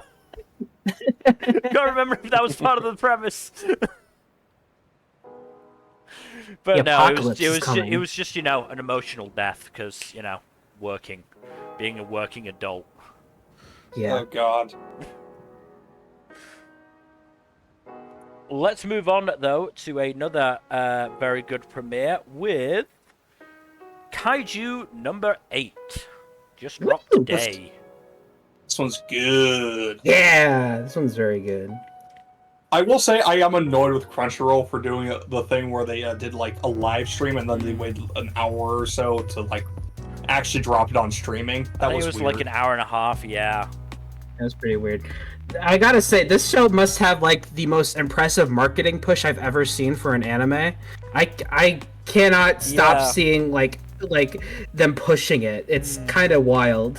To be fair, this one is one of those that is going to be like probably a pretty damn big hit, all things Yeah. considered. That's what I want because I really like the manga, and so far the anime is delivering. But Yeah. it's just interesting to me that like, wow, they will not shut up about this show, and they're really shilling it. And I'm like, you know what? Good, awesome. I mean, it is the next big shonen action thing from Shueisha, Yep. so I get it. Yeah. Also, again, the action of the manga is fucking excellent. I So- mean, I was a little surprised that they didn't use CG for the kaiju. Exactly. They use more Yeah. CG for like the vehicles than they did the Yeah. kaiju. I thought it was really interesting, and good for them. Yeah. And also, I appreciate it. Kafka way to deep throat that kaiju. Why you have to say it like that, man? Oh, there's another one coming up that you're gonna think is even worse. Oh god. I can't remember exactly which show it is, but there's gonna be one that's worse. I remember writing it. Oh goodness. God damn it. Oh. But yeah, no, this one's a really good premiere. Kafka's really great as a protagonist, and you have the tension with Mina as well, which is also really good. Yeah, she's salty that he couldn't Live make up the to cut. promise. Yeah. Yeah. He's a liar. How dare he? Yep. I mean, he has his own issues with making a liar of himself by failing. Yeah. Also, it's not too common that you see a shonen action series with, an actual grown-ass adult as a protagonist. Yep. I really appreciate his not jaded, but his burnout energy. I also appreciate where he's coming from as well. Like, the kaiju cleaning crew, that's such a fun, thing that you could explore, that it's almost a shame that they don't really do that much. Yeah. Yeah. On the one hand, yeah, but at the same time, I get it. Oh yeah, no. I mean, this is a shonen action show. I mean, that's fine. It's just that is an interesting thing there that you do have to think about in a world like this. It's a lot of people have to specialize in cleaning that shit up, and Literal dealing shit with in some cases. literal shit, literal kaiju shit. The only other thing that has kaiju in it that actually world built to that extent was Pacific Rim. Oh yeah. Which, also very good. Until the second movie came out and shat all over it, but we don't talk about that. Yeah. Also, Kafka's dynamic with Reno is very good. Yeah, and, very fun. Reno is a good kid, if a bit of a tsundere. Oh, absolutely. Yep. And he's not the only tsundere in this show. Oh, yeah. I think all of us have read at least some of the manga here. Yeah, I'm current on it. As am I. Yeah. In fact, I own every volume. Ooh, neat. Yeah. I don't have enough space to store all that manga, unfortunately. Yeah, neither do I, and yet I keep buying volumes, because I just can't control myself. I get it. I bought more manga today, actually, and we'll be talking about it. But, yeah, I'm very happy with this premiere. I'm hoping it keeps up the momentum. My one thing, and I know a lot of people have similar opinions, is the character designs are pretty different compared to the manga. Which, interesting choice to get the guy that did the Naruto movie character designs, but, it does work well for animation, so I think it's fine, but it is a shame that we have to lose the original author's kind of unique art style. Mm-hmm. Yeah. It is a transition from one medium to another, so there is going to be some changes at least. Yeah, I it's do just wish pretty that- jarring. Yeah. But it works, and overall, Yep. it's a good adaptation so far. I can't wait to see some of the shit that they do. I wonder what they're going to get up to. That was one thing I was thing thinking is, about. I was like, where's a good the- end point for this? The manga is pretty fast-paced, so, it is one of those manga that works best as a binge. Mm-hmm. And yeah, trying to think. Oh, you know what? I think I know the probable endpoint they're gunning for, because they do have 12 episodes. Yeah, Yes. I have a very rough idea, but Yeah, we won't talk about it here because we don't want to spoil nobody. yeah. Moving on. Let's move on to the next premiere, which is Laid Back Camp Season 3. I missed this show. It's just so comfortable, Are neither of you watching it? No. I have Huh. not made the time to watch this one yet, unfortunately. I am shocked. Shocked, I say. It's more Eurocamp, more just, really fun, cozy, comfy stuff. Mm-hmm. That's what I hear, yeah. This seems like that cozy show that everyone loves. You can't really go wrong with Laid Back Camp, honestly. Yeah. Yeah, it's a fun time. Not really much to say plot-wise, because, as much as there is a plot to this show, at the same time, though, it's just, fun stuff. And they are adding new characters to the cast. They did switch studios, which is interesting to me. I don't know why. Like, it's not very common that you see a studio switch like this late into a series run. What was the original studio? I think it was 8-bit. Huh. Or is the current studio 8-bits? I don't remember. Let me look. Yeah, current studio is 8-bit. The previous studio was C Station. That's it. C Station. Huh. Interesting. Yeah, I don't know why they switched studios.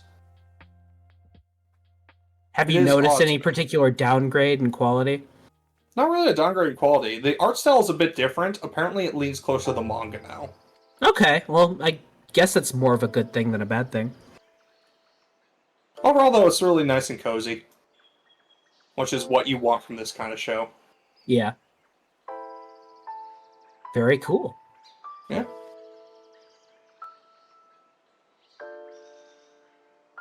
Alright, if you're ready to move on, Yep. let's move on to the many sides of voice actor radio. I liked this one. I like this one too. I hope it gets gay. It does have the Yuri tag, but from what I've heard from source material readers, it doesn't go beyond subtext until much later in the run than we are going to get adapted. Damn it. No. I'm sorry, Nmbr. It's okay. I'll just have to pray that we get a season 2, which we won't, because we can't have nice things. But yeah, I mean, at least based on the first episode, I really enjoyed this. Yeah, no. It's a pretty fun premise. Yeah, no, it's good. Yeah, the leads do have good chemistry, and they're kind of opposites, but they're also like almost. The one thing that kind of turns me off a little bit is that like a lot of coincidences there. Same age, same grade, same occupation. Like a lot of stars had to align there for them to be put in this position. I mean, I'm pretty sure that's just basically like the coincidences are there to help the show actually hit its premise. I know, but it's just like on paper, it's just like that's a little unbelievable. But I mean, yeah, I don't have any major issue with it. It's just like, huh. You think about it a little too much, and it's like, how the hell? But yeah, I like these two a lot. Same. And they have a pretty fun dynamic. I don't know, not a whole lot to say just yet. It's pretty funny too. Mm-hmm. Yeah, not a whole lot to say about it just yet. Yeah. I do think that this will take a little bit to get going, but at the same time, it's off to a good start. Mm-hmm. Alright, moving on then to The Misfit of Demon King Academy Season 2, Part 2. Not much to say about this one beyond it being, more Misfit, more fun. This is mostly just like initializing the arc that the season is going to be on and setting up pieces for that. It's really interesting stuff, and I'm excited to see more. Are you planning on catching up on this at any point, Nmbr, or have you kind of just given up on that? At some point I will. I don't know if I will be able to this season, though. I get that. Yeah. I do want to catch up to it, and I absolutely will eventually, but I don't know if I will anytime soon. I get that. Backlog blues are real. Yeah. Yep. But yeah, no, it's fun. It's very fun. That's what I hear. Mm-hmm. Has a similar energy, though not quite the same energy to Eminence and Shadow. Yeah, and that's all you really need to say for me to get on board with it. Yeah, I know how much you love Eminence. Yes. Yeah, no, it's good. It's fun. Alright. Yes. Moving on then to... It is the big Shonen Jump adaptation, or new Shonen Jump adaptation of the season, which is Mission Yozakura family. To a fairly good start. It's not like anything special or spectacular, but it's still still a pretty good show. I do like the wacky family dynamic that most of the members of the titular family have. The eldest brother is the worst character in the show by far, though. Oh, yeah. So, like, I actually did read the manga for this for quite some time, but kind of fell off of it. But yeah, the older brother is total creep fest. Yeah, he's a jackass in so many different ways. Yeah. Just very annoying. At least the other characters also hate his guts too, so that makes him slightly more bearable, but like still. Yeah. Like, at least it's acknowledged in the universe that his behavior is creepy and off-putting. Yeah. Because if it wasn't acknowledged like that, then I would have a much rougher time with his show. Yeah, no, it's a neat premise, and I do think that this can be quite a fun time. Apparently, it's set for 27 episodes. 27. What a weird number. That's an awkward Usually, number, yeah. Usually when the shows have like an awkward number like that of episodes, it's because they want to get us to a specific endpoint. Mm-hmm. Which, from what I've heard from source material readers, is what they are probably aiming for. But yes, overall fun time. It is on the upper middle tier of premieres for this season, which I wish was more populated. Yeah. Yeah. But speaking of lower tier premieres, I don't think we're discussing what you think we're discussing. oh, okay, we're skipping that one. Yep. Because Good. we are moving on to My Hero Academia Season 7, which is also not aired yet. Yeah. Rip. MHA Season 7. It'll probably be good. Yep. So the part of the manga it's going to be covering is, I think it's fairly divisive after a certain point. As someone who's read it, yeah? A little bit. Yeah, I mean, I mostly like the arc, but like it has issues. I won't lie. Oh yeah, it does. But you know, but it's My That's what Hero it is. Academia. My Hero Academia is a good series, but it is not without its issues, unfortunately. Yeah. Overall, though, I think this part of the arc will be fun to see adapted. Yeah, I just hope they're able to actually do it well, because you know, Bones has been a little here or there on it lately. Last season was pretty good for the most part, though. Mm-hmm. Oh fuck! I almost forgot what part we're starting off with. Yeah. Oh yeah. We're getting that. Okay. Yeah, that'll be fun. Won't Yeah. start shitstorm at all. Yeah. God damn it. Moving on. Mm-hmm. Let's move on to Mysterious Disappearances. So this one was interesting. So Define interesting. the protagonist is a bit of an enigma at this point. He's got some kind of deal going on, but it's not exactly clear what his deal is. The female lead, though, is basically a burnt-out former child author who just, you know, has been struggling with writer's block and has picked up this mysterious book that winds up after a book of poems that she reads under specific circumstances, and it turns her into a child. But it doesn't, you know, actually turn her into a child so much as it just compresses her into a child-sized body and does not do anything to compensate for her adult mass. So it nearly kills her before she reverts herself. With the help of the male protagonist. So it's very interesting, and in that regard. And I have no idea what the show is going to be doing for the rest of the show. It's like a supernatural mystery series, which are very hit or miss, depending on how they're executed. I wanted to give us a few episodes to get to give it a proper vibe check.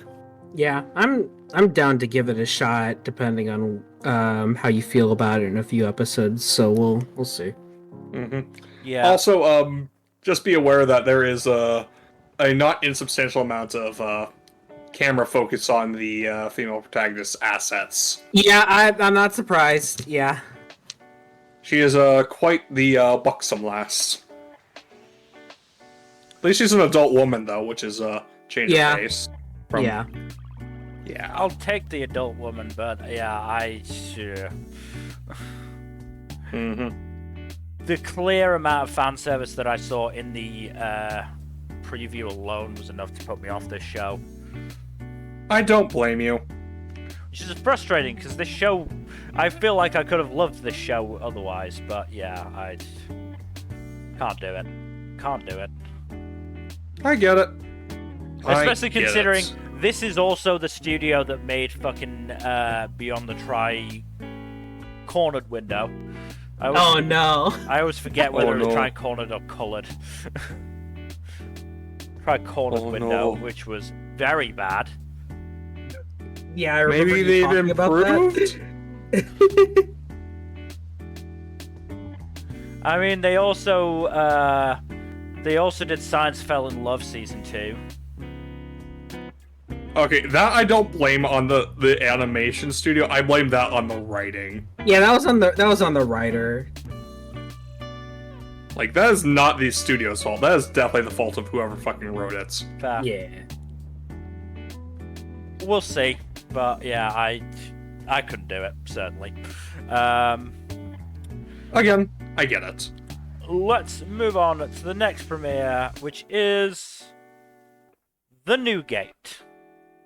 So remember how I mentioned Kirito a while back? Yeah. Yeah.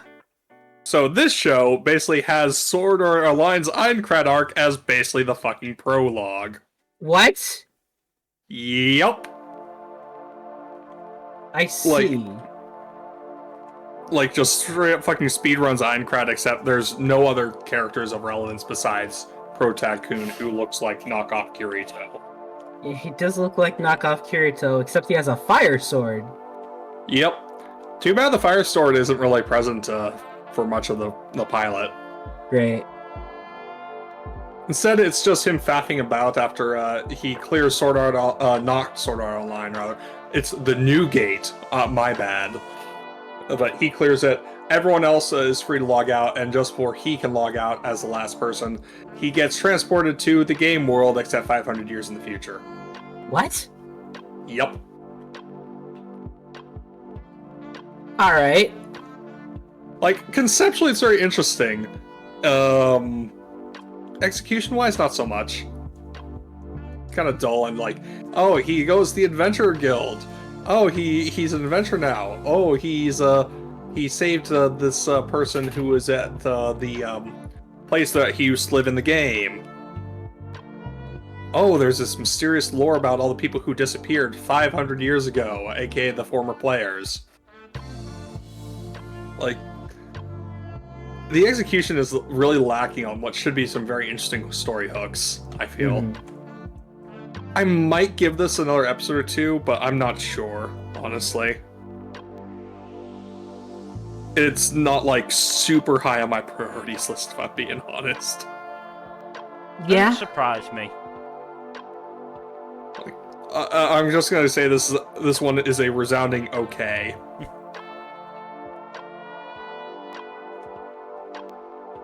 Alright, then I'll be sure to watch it.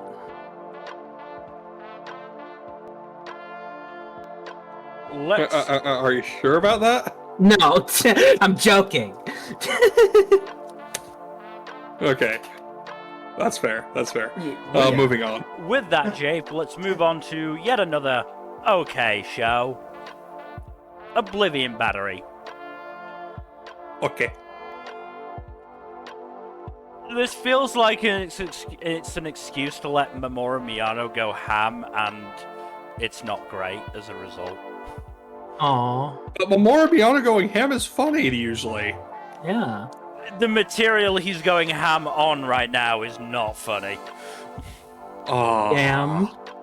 It's in fact, like, specifically unfunny. And maybe Oh, intentionally unfunny. But it takes up so much of the episode. I see. Oh, that's a rip right there. Also, you know, if I had a nickel for every time that Mappa did a sports show with an amnesiac protagonist, I'd have 2 nickels, and so on and so forth. Which isn't a lot, but it's weird that's happened twice. Like, there are bits of this premiere that I liked, but they were very much scattered in and around Mamoru Miyamoto's character being incredibly over the top and pretty much off-putting. He kept talking darn. about his nipples. I see. But why, though? I don't necessarily know. I see. He just kept talking about them.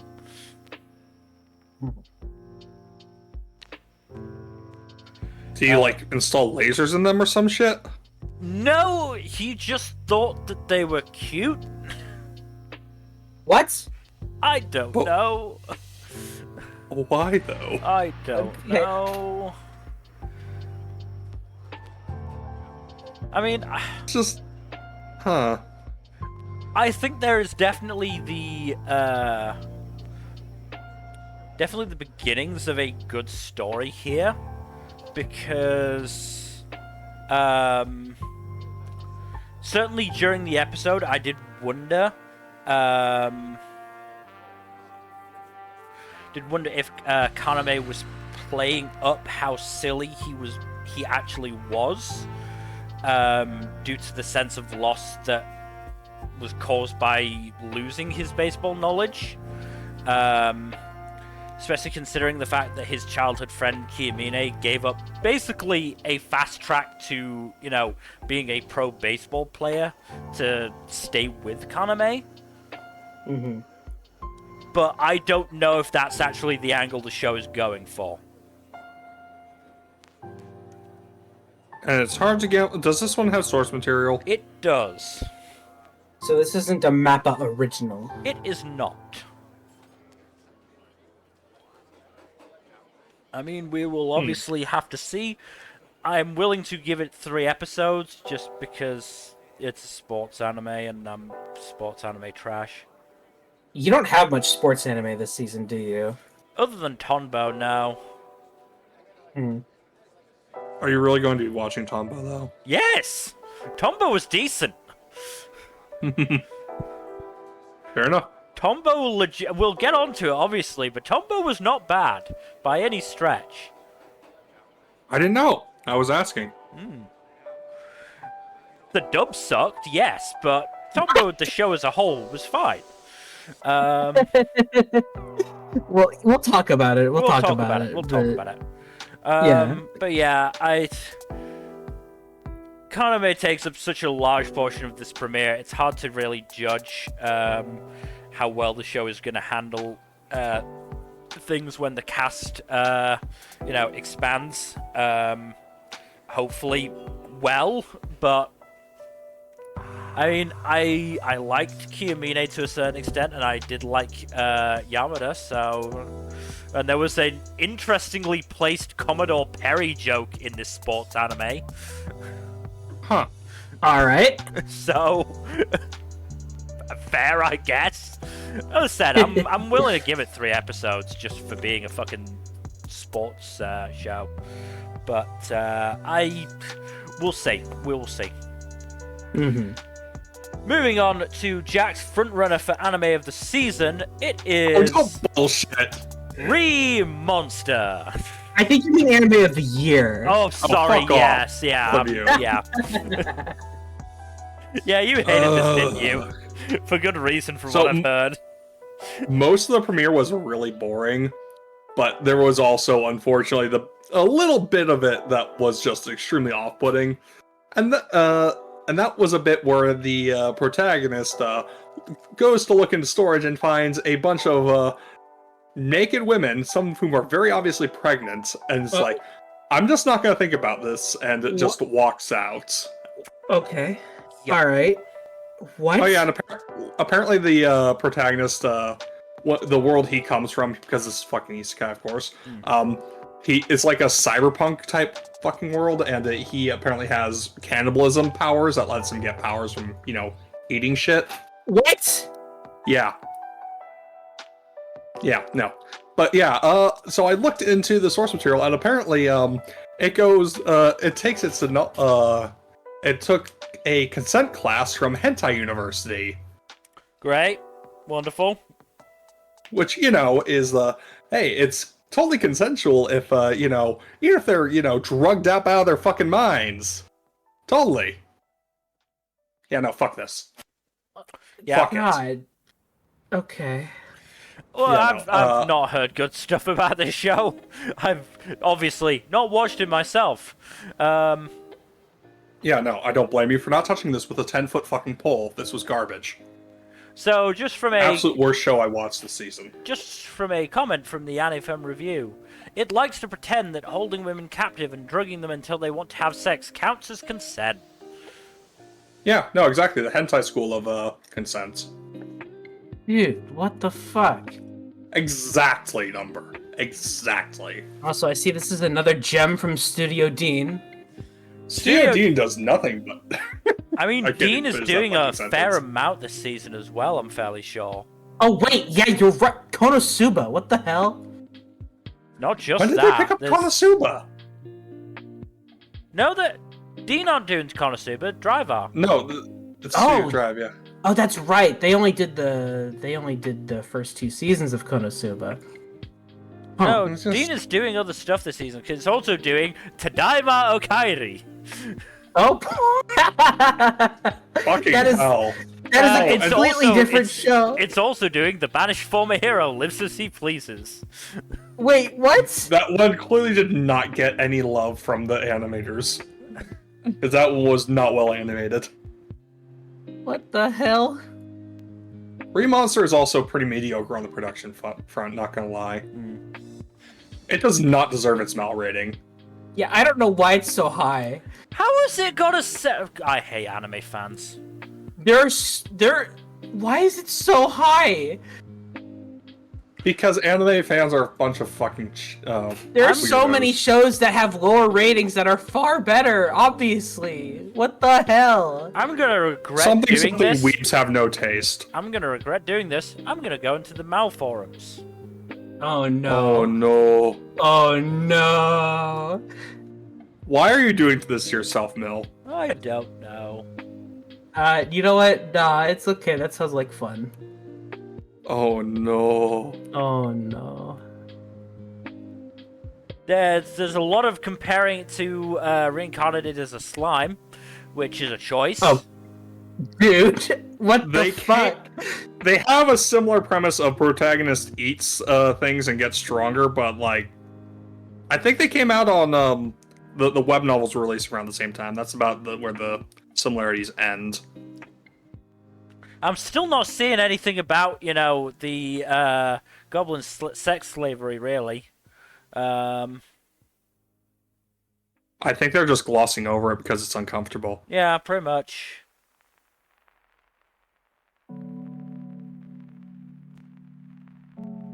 Also, this came out like several years before Goblin Slayer, and I would not be shocked if this partially inspired the whole thing with the rapey goblins and the Slayer, killing the rapey goblins. One of the best first episodes to a non-human isekai I've seen in the last 3 years. That's an overly narrow superlative for one. And for two, like, no.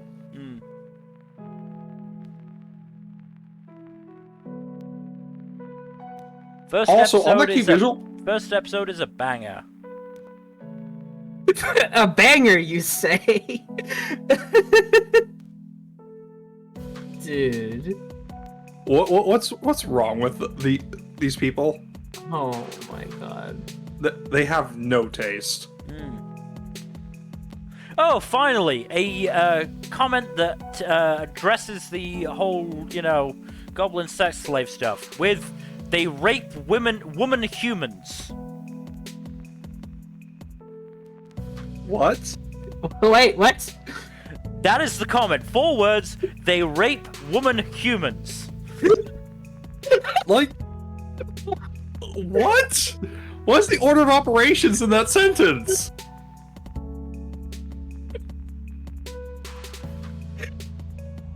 Dude. Fucking hell, man. Fucking anime fans. Oh my god. How do you... Just... I don't know.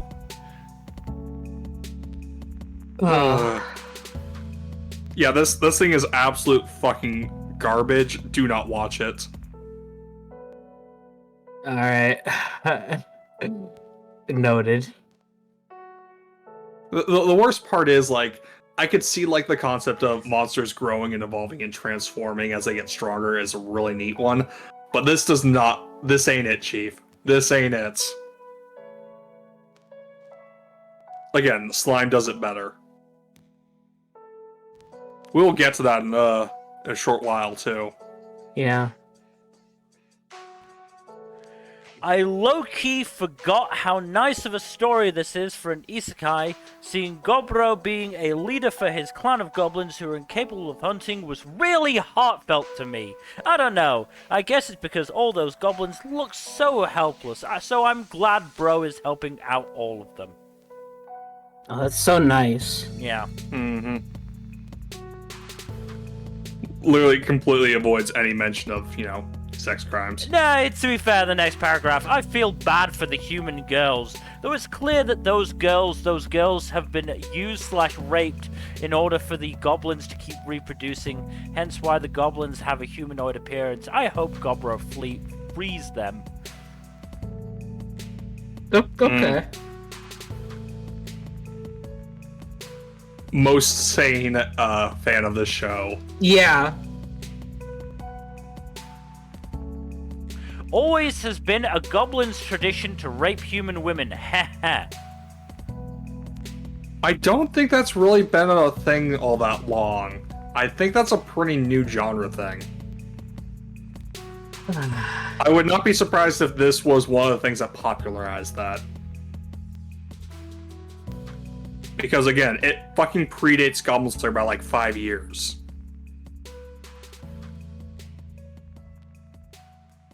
Just honestly. Reminds me of Undead Adventurer from last season, which was also fantastic. Off to a good start. Oh my god. Oh my god. Get out. Okay, Get the fuck out, dude. Let's just move on. Let's move on. Yeah, we've wasted too much time This is on this why shit. anybody sane avoids the fucking Mal forums. Yeah, exactly. Except for that one guy. The one guy who had a slightly reasonable take. Yeah, a slightly reasonable take. What, they raped woman humans? No, the other guy who says, I hope they get saved. Yeah. Even then, though, he didn't seem that bothered about it. Yeah, No, he actually just fucking glossed over it, which was why, like, slightly reasonable, not like Yeah. wholly reasonable. at Anyway. least he said something. Let's move on to Rinkai. Oh, a good show. Didn't get licensed. Oh, wait, no. though. Didn't get licensed. No, not Rinkai. The next one is the Yeah, good yeah. show. Rinkai did get licensed. I mean, kind of a shame because I was I mean, it's fairly curious about it. it's outright a adaptation, I think, or it's an anime that's gonna set up a gacha. I think it is. Oh, great. Never mind. I think that's what they said. That's great. I mean, it's a mixed media project, so. Yeah. I mean, it's, seems likely, but yeah, I think it's a shame. I would have been interested to at least give it a try. Yeah. But, Celavi, let's move on to another big show from this season. It is Spice and Wolf Merchant meets the wise wolf. Pretty slow premiere, but still decent enough. I respect Hollow for saying fuck the church, I guess. I mean, yeah. Fuck the church, right? Yeah. I mean, considering opening 2 notes is in all capitals, fuck the church, and then I respect Hollow for also saying fuck the church. Okay. But yeah, it was just a very, it was just a pretty slow premiere. I'm gonna wait. It was still good though. Yeah, no, I don't think it was bad.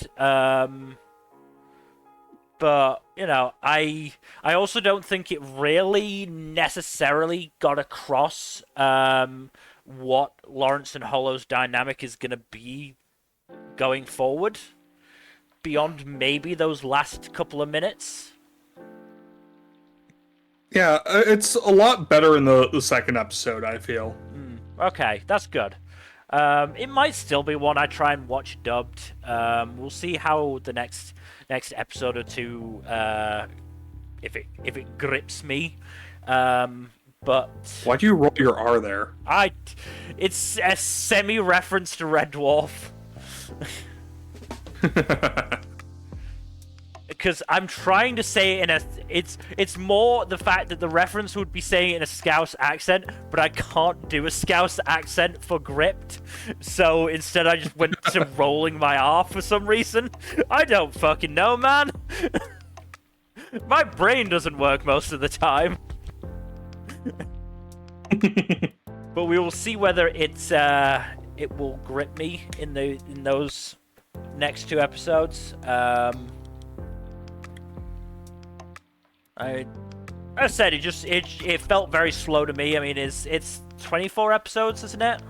25 episodes. Yeah, I'm pretty sure 25. it's 2 core. Yeah, so it's 2 core, so I can understand the slightly slower pace. But yeah, in no way was it bad, though I am quite pleased that Hollow was wearing clothes by the end. I'll take that win. I mean, at least she's an adult and looks like a young adult. For the most part, yeah. I don't know. I don't really know a huge amount about Spice and Wolf, so Hollow's personality honestly kind of surprised me. I don't know why, but I thought she'd be a bit more demure. She is very much not, and it's not a bad thing by any stretch. I kind of feel like I need to know, does the relationship between Lawrence and Hollow ever become romantic? Yes. Yes. It does? Okay. They got a long way to go then. Yeah. To be fair, I'm pretty sure it is a fairly slow burn for a while. I don't know much of the source material, though. Yeah, I only know that because I saw, like, the volume cover with them getting married, so... Which volume was that? I don't remember. Volume 69. Nice. No, I'm pretty sure it was only like 20-odd volumes. I know, but yeah. Decent, but as I said, I just don't think this very much felt like more of an establishing episode for the show and plot as a whole, rather than necessarily establishing characters. Which, I think it works. As I said, not bad, but I do want to see more. Moving on to something that I do think is bad, though, which is studio apartment, good lighting, angel included. The title is much better than the show itself. I like the title. The title is good. The show sucks. The show is bad. Really? The show is What's really bad about it? It's pretty utterly mediocre. I mean, yes, there is no real character to either of the leads. There is a down the shirt shot and an outright panty shot in the opening 6 minutes.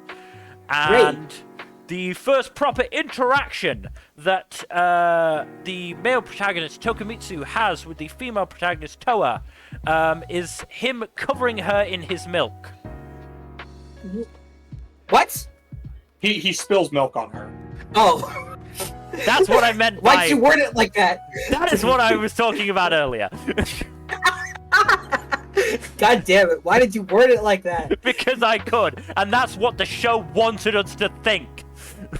Yeah, the milk does not look savory. It looked like he just looked like he fucking cum shot at her. It really did. Yeah. It really, really did. I'm sorry. It absolutely did. There is no reason for that drink to have been milk other than to make that reference. What? You're not inaccurate there. God damn it. Yeah, no, this show is pretty decidedly mid. It was early in the season, so I decided to watch the second episode for shits and giggles. Because I was bored. I'm assuming it doesn't get any better. So there is one interesting wrinkle in that Toa accidentally so Toa goes to Tokumitsu's school because he forgot his bento at home. Yeah. And as she's leaving, she sprouts her angel wings and leaves. Unbeknownst to both of them, Tokumitsu's friend who has a crush on him sees this. And yeah, no, that's an interesting wrinkle. I don't know if I'll get followed up. Yeah, you referenced a point that I also wanted to make, which was, why is Tokumitsu in high school? Why? Don't know.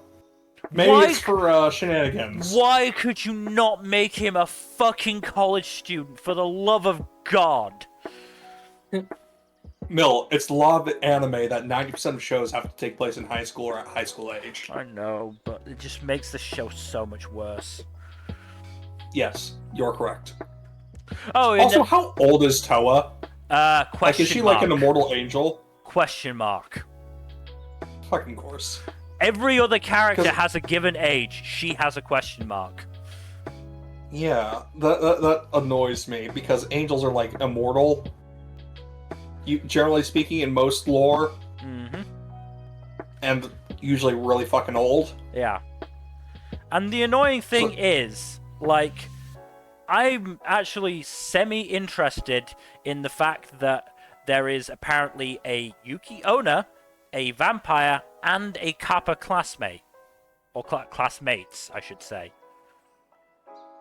Yeah, that's it. That sounds like it could be interesting. Also, this is a harem show, so, fucking... What? Yeah. All of No, these I other... want you to take one look at that key visual and tell me that you don't think this would be a harem show. I don't think so. It looks like a cute girls do cute things show. Oh yeah, that's okay. There with the knowledge that there is a male protagonist. Yeah, that's the thing. I didn't initially know that there was a male in this. Yeah, there is no key visual with the male main character in this because he is so generic that there's no point putting him in. God damn it.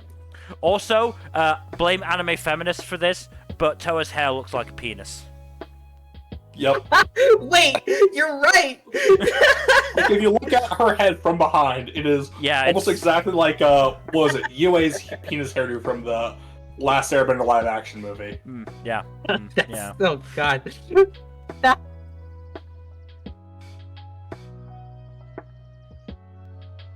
You're welcome. Yeah. It just sucks. The show just sucks. Honestly, all I thought about watching this premiere was, this sort of reminds me of Tonikawa. Tonikawa is so much better than this, though. Like, so much better. Anyway, let's move on to Tadaima Okaeri. This was just kind of dull. Really? Yeah. It's a Megaverse, which makes its dullness all the weirder. Like, there's just not much going on. There's a little bit of drama with Masaki getting upset over some like Omega Some bullshit. discrimination,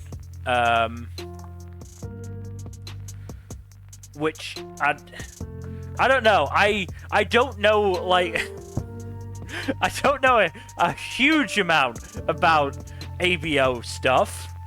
I know the basics, but I'm you know, I don't exactly go out of my way to read ABO stuff. If you want to know anything about ABO and you don't want to actually research it in detail, literally just watch Lindsay Ellis's videos on it. Yeah, but like they seem to be painting like alpha, at the very least alpha omega pairings, if not alpha beta pairings, as bad, which I thought that was the point of the different subgenres. I guess the subgenres. Yeah, no, that's weird. That's weird. Like, I don't know. And something that I never thought I'd have to type: can female alphas get pregnant?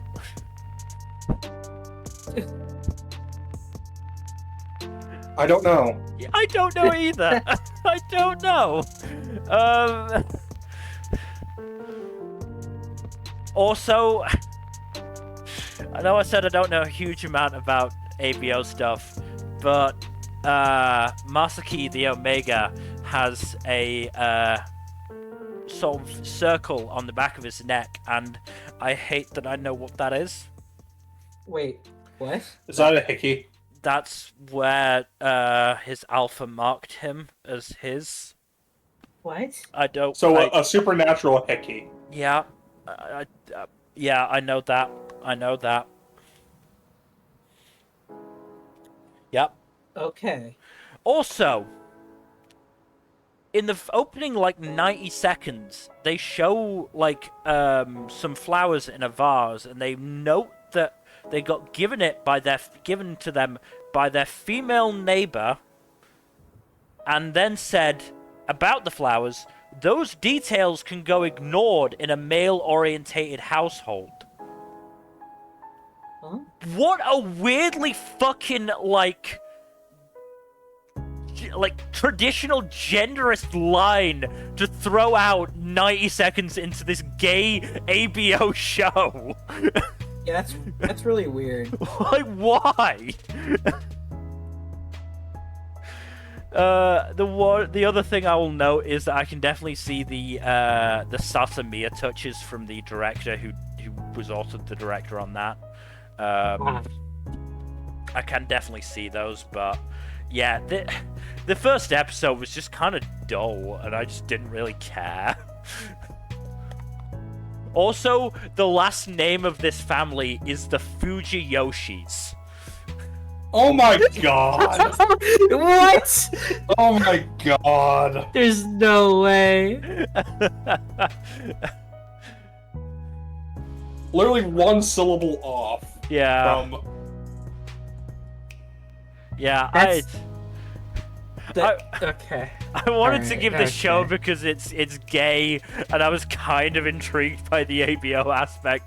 But honestly, it feels more like they did that just so that they could have like the child biologically related to both parents. Honestly, like, this seems like, yeah, it's unfortunate this comes after Cherry Magic, which, for all its flaws, sounds substantially better than this. Yes and no. I don't know. Maybe I should give it a chance. I just don't feel like it.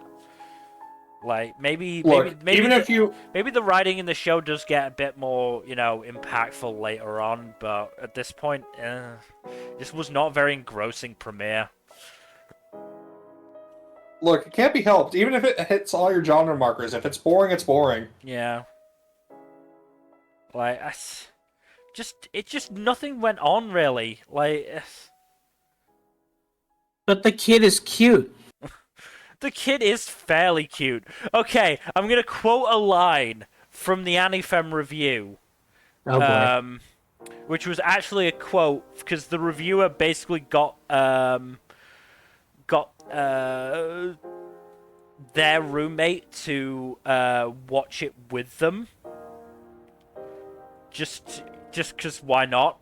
And at one point, apparently, the roommate said, "Please let the kid start a Christmas tree fire. We need an actual problem." Wait, what? That's crazy. To be fair, I Oh, also that'd be nice. completely, without even watching the or reading the review, I did also sort of want a tree fire.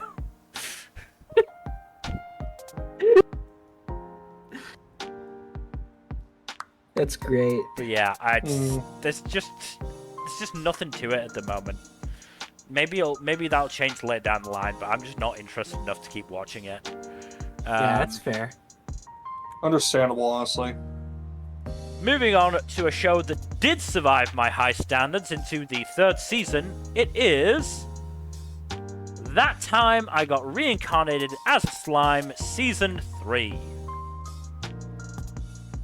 The face game in the premiere episode was really good. Yeah, like, there was a lot of really funny background expressions from the characters. Yeah. I mean, Diablo was about 2 seconds from killing off that fucking idiot noble.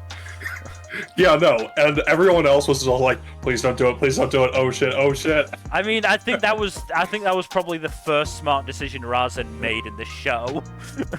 Yep. Yes. The whole scene was really great. Yeah. But yeah, no, I really do like how the show handles the politicking, because having that little bit of comic relief really helps keep it from being too dry. No, and I think it's a mistake that Slime has made in the past. And I think having that little comedic aspect definitely did work.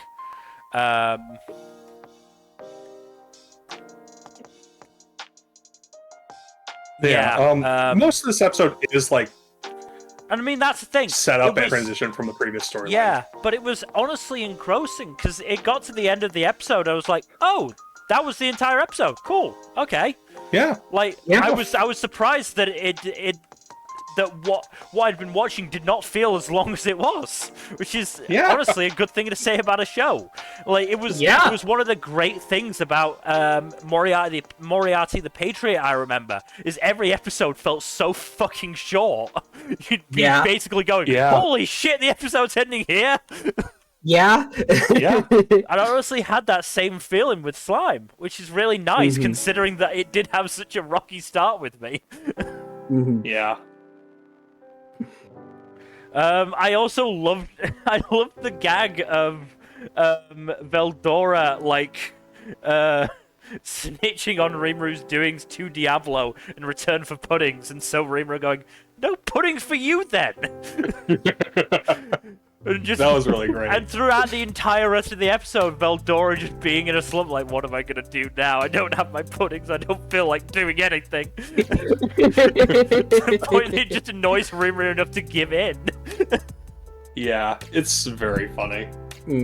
I love Veldora so much. No, Veldora is really good.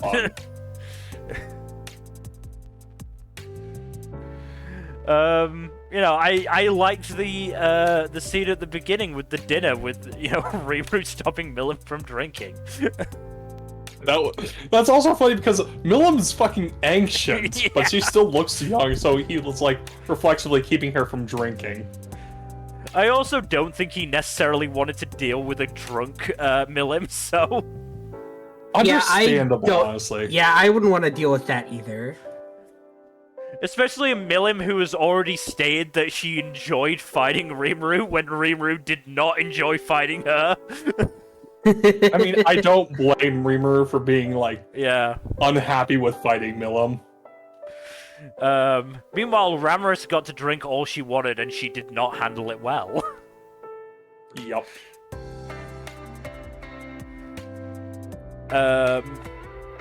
But yeah, she's not exactly the kind who can handle her liquor very well. I mean, she's obviously quite small, and she was drinking full-size glasses, so it's not surprising.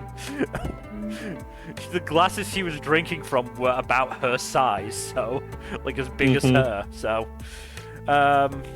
also, fingers crossed they send Shion to Falmouth, so I won't have to deal with her anymore. I don't think you're going to be granted your wish. Yeah, I don't think so either.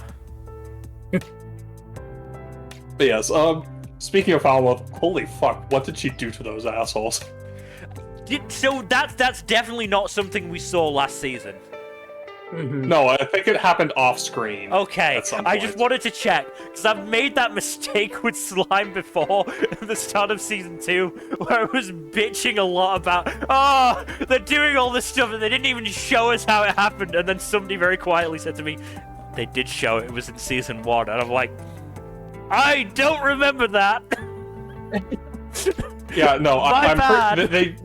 they just show the process of it happening in like little clip flashbacks in this Okay. episode. Okay, good. I just wanted to make sure of that, because I honestly wasn't sure. It could have Yeah, happened. no, Shion was pissed at them for, putting Rimuru in a position where he had to, commit mass murder against humans. Also, she died. Yeah, that too. So she was kind of justifiably pissed at them, but holy fuck. But yeah. Also, 1 trillion fucking yen in reparations. Get fucked. Yeah. To be fair, they were launching a genocidal campaign. Oh so. no. Yeah. And as much as some people have decried the Rimuru killing laws at 20,000 people, that's why it's not actually, necessarily bad. Like, I'm seeing some people call it genocide, and no, it's not genocide. It might be a war crime, but it's not genocide. It's probably a war crime, but, they sucked. Yeah. Yeah. Those were not good people. Correct. But yeah, no, I really enjoyed the premiere. I'm looking forward to more Slime. Yeah. I did watch episode 2. It's like the only episode 2 I've watched actually, and it is again a largely dialogue heavy episode with not a whole lot going on outside of that. Yep. It's in the setup stage of the season right now. Yeah, which I don't mind. I just Yeah, I just don't want it to happen for too long. This is too core to be fair, so Yeah. so it's not like we don't have time. Would you like to hear a slight minor spoiler? That's Okay. mostly, there might be a tournament arc towards the end of the season. Really? Yes! Oh boy. Maybe. It depends on how they pace it out. Oh, end of the, full season or end of the core season? Full season. Okay. Second core. Fingers crossed then. Maybe. Fingers crossed. It depends on how they pace it out. Yeah. Tournament arc sounds fun as hell. Yeah. Yeah. Look, I really like the fighting in the slime. I do. Yeah. It's fun stuff. And, 8-bit... A lot of 8-bit... it's overpowered bullshit, but it's fun overpowered Fun bullshit. overpowered bullshit, Yeah. and it's interesting fun overpowered bullshit. Yeah. I mean, yeah, and fucking 8-bit just actually go off for slime. Yeah, I don't know how they cook so hard with this show specifically. I mean, to be fair, they've fucking done Blue Lock as well, haven't they? Did they? Yeah, but oh wait, did they do? Yeah, no, they did do Blue Lock. Yeah. Okay. So they're no strangers to good animation, but it's not generally the first thing you think of when you think 8-bit. But yeah, Yeah. This is like their A game show. It really is, and I really, the OP has had a lot to live up to after what ended up being the final version of last season's. I think it was good. No, I still think that last season's is probably maybe not one of my objective best, but one of my favorite ones to watch. Yeah. It's a very fun one to watch. It's a good one to Yeah. watch, and it's got a fucking banger of a song. But this one did really well as well. I mean, it's by Stereo Dive Foundation, so I'm not shocked. Yeah. Hey, that's another one from frickin' Moriarty. Yep. But yeah, no, looking forward to more slime. Looking forward Slime's to great. it, as long as, there's slightly less Shion. But, yeah. Who? Oh, I mean, one thing I'm glad about, no Gabaru in this fucking premiere. Yeah. We Was got he even in the opening? I don't think so. I'm not sure if he was. Gobta was. I don't Yeah. think Gabiru is particularly prominent in this story arc, if I recall correctly. Thank you, Christ. I hate him. I could be remembering wrong, but I hope not, but... And hey, we got to see more Goblin Terry Crews, so... yes. I love Goblin Elder Terry Crews. He was one of the main reasons I kept watching the show. No, I get it. I get it. But we should move on to our next show, which is another good one. It is Tonari no Youkai-san. Yeah, this was really good. This is just really chill. Honestly, yeah, I'm surprised by how much I liked it. No, this was really good. Buccio is so pure.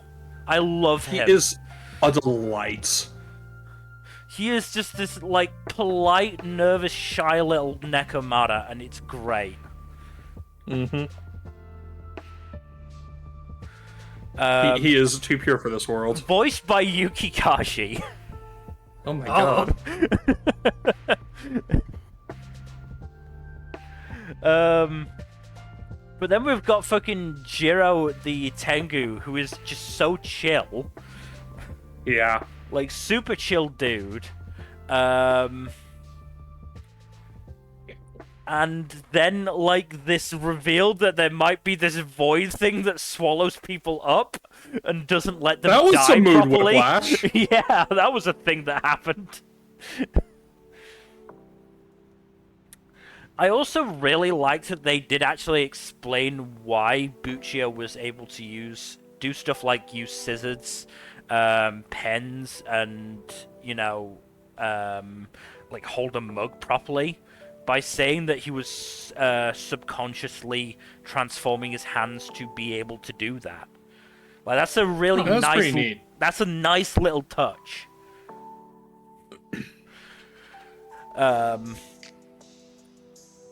But yeah, no, I'm really liking the main trio, Buccio, Jiro, and Mutsumi thus far. I'm looking forward to meet the guy who's got a fucking, like, car for a head. That's interesting. Because he's gonna be wild. I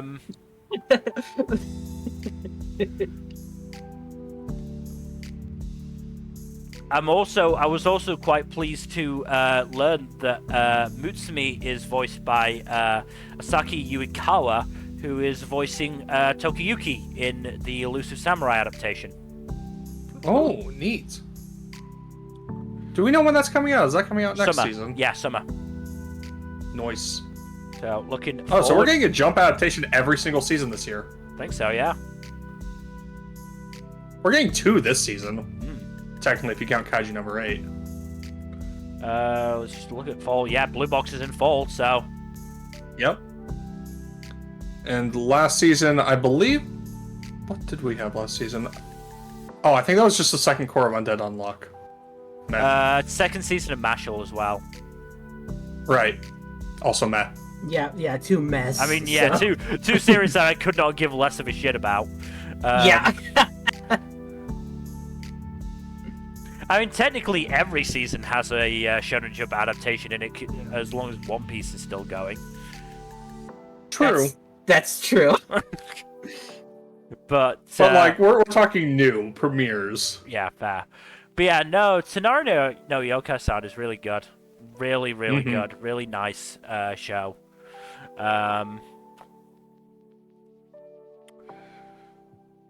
I mean, also just this random, like, semi-formless humanoid, like, massive humanoid that apparently brings rain called Detarabochi. So... Yeah. Like, it's just a really nice, chill yokai just exist vibe. Yeah. Also, Mutsumi was very relatable for instantly saying that running home in that heat would be awful. Very relatable. Yes. Anything is better than sweating like that. Yeah. But, yeah, no, this, honestly, really nice premiere. Depending on how we go, this probably won't be up, you know, like, challenging for anime of the season, but this is going to be one that I'm sure I will enjoy the entire time. This seems like one that's going to be like high, upper middle at worst tier quality. Yeah. This feels like kind of like another Heaven's Design Team, that sort of vibe. Like, yeah, I can see that. It's not gonna do anything like massively groundbreaking or like earth-shattering, but it's just gonna be a really nice time. Mm-hmm. Let's move on though to Tonbo. I liked this. It was okay. I enjoyed Tonbo the character a lot. She's fun. Igaiga, we've still got to get into, and I do love that he eventually just accepted that he was going to be called Igaiga from now on. Especially when he realized, hey, were you doing that on purpose just so you could call me Igaiga? Maybe. Yes, she was. And hey, Junya Inoki's in the sub, so I'll take that.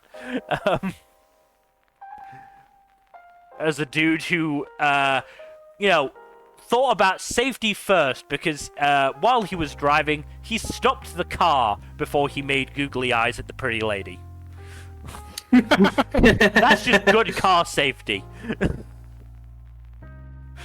I always think it's funny that how many accidents are caused in movies and shit because of, people having wandering eyes.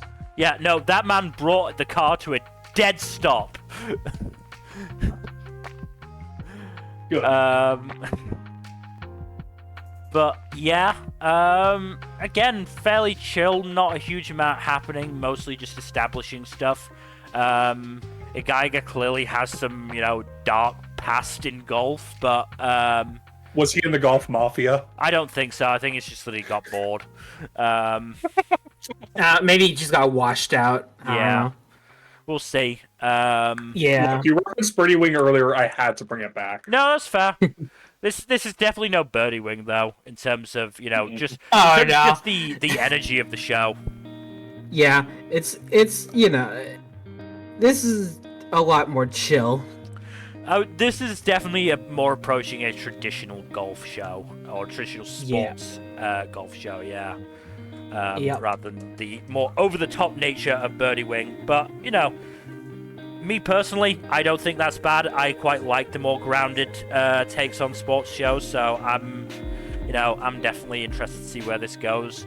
I would be remiss if I didn't mention the dub, which, fair play to Prime, because this is on Amazon Prime. You got the dub out at the same time as the sub. It's a shame it's shit. It's a shame it's very much not good. I need to check out the dub for this, because I had no idea that it was that bad. It just sounds bad, and I didn't recognize any of the actors in it, so I don't know who they're getting to do, and I tried to search for the cast, but nothing was showing up, so I honestly don't know.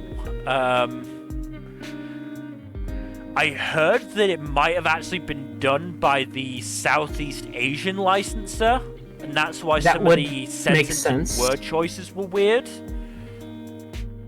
But I honestly don't know. But I saw that I was just checking to make sure the subtitles were on. And then I saw it had a dub. I was like, this already has a dub? Wow! Went on it and went, oh, wow.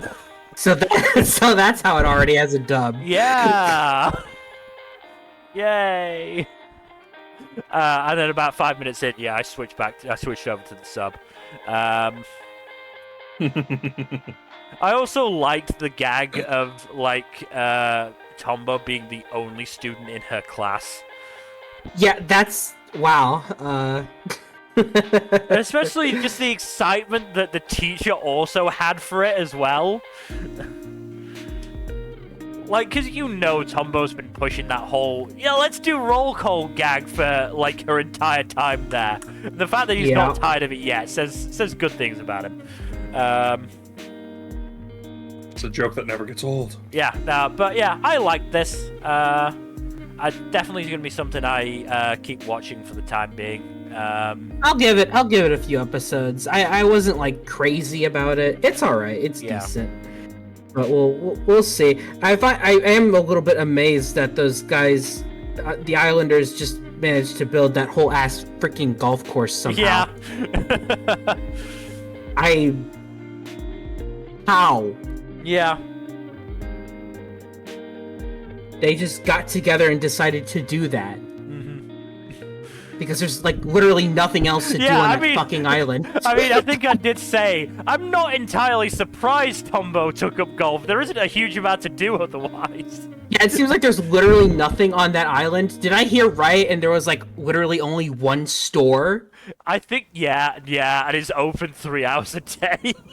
And one vending machine? Yeah. Jesus Actually, no. Christ. I think there might have been a second store on like the other side of the island or something like that. Maybe, I'm not sure.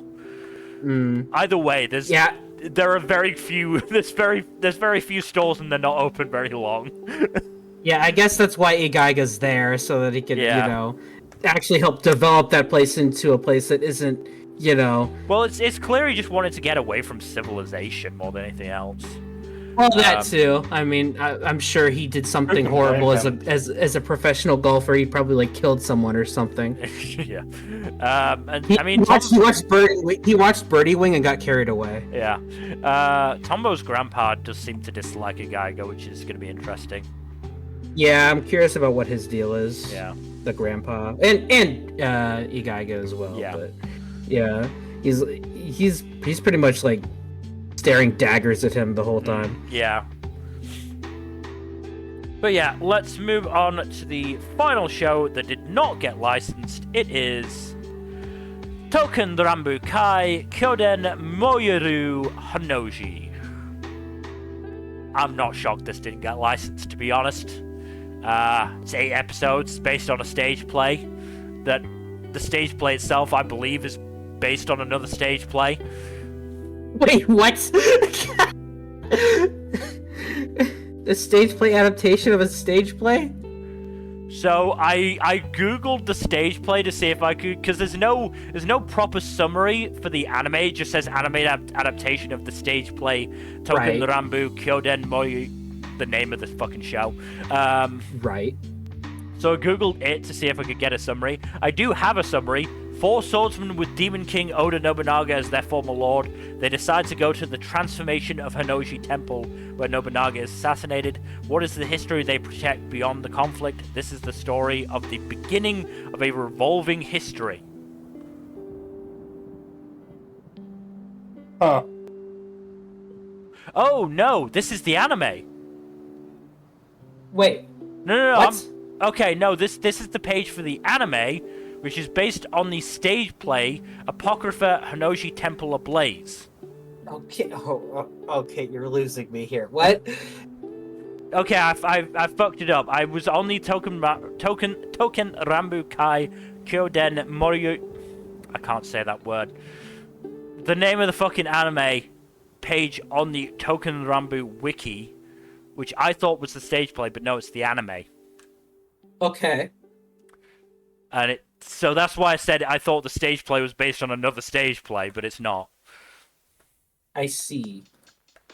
It is more complicated than it needs to be. It is. It's just very complicated, which is weird. It didn't get licensed. I'm not surprised. Yeah. I'm pretty sure even the licensors were like, what even is this? I don't know what this is. Yeah. Let's not license it. Like I said, I'm not surprised. Let's move on. So we move on to Train to the End of the World. This is a weird one. I think it's interesting. Yeah, it is, but it is weird. Oh yeah, absolutely. Also, might be gay. Who knows? Yeah, it seems a bit gay. So, like, the thing is, like, the conflict is partially inspired because one of the girls, getting her name off the top of my head. Was it Shizuru? That's right, Shizuru said something to Yoka that led to Yoka running away. I think it might have been a confession. Yeah, maybe. That's how it kind of felt at that scene.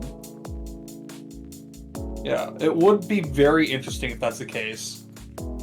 And it would also probably mean that both of them have very conflicted feelings about it.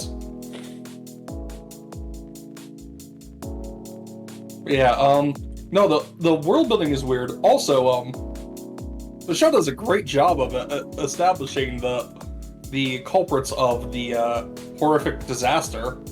Tech bros. I love tech bros. They're great. And, they cause reality-bending disasters that distort the fabric of time and space. Yeah. As you do. Yeah. Yep. A lot of people That are turned opening into scene animals. is wild. Yeah. Was it the home village? People turn to animals when they're 21 years and 1 month, I think it is, old. Mm-hmm. But I think it's everyone who's from the village too, not just within the bounds of the village. Yeah. Which is interesting. But Which means that our main girls are all gonna be animals at some point, probably. Unless they can manage to reverse things somehow, some way. Which, don't know if/when that's gonna happen. Yeah. Would be interesting, though. Yeah, and that's just the one town. We don't know how things are like in the rest of the world. Well, did you watch? You didn't watch the second episode of this, then? No, not yet. Okay, I won't say anything then.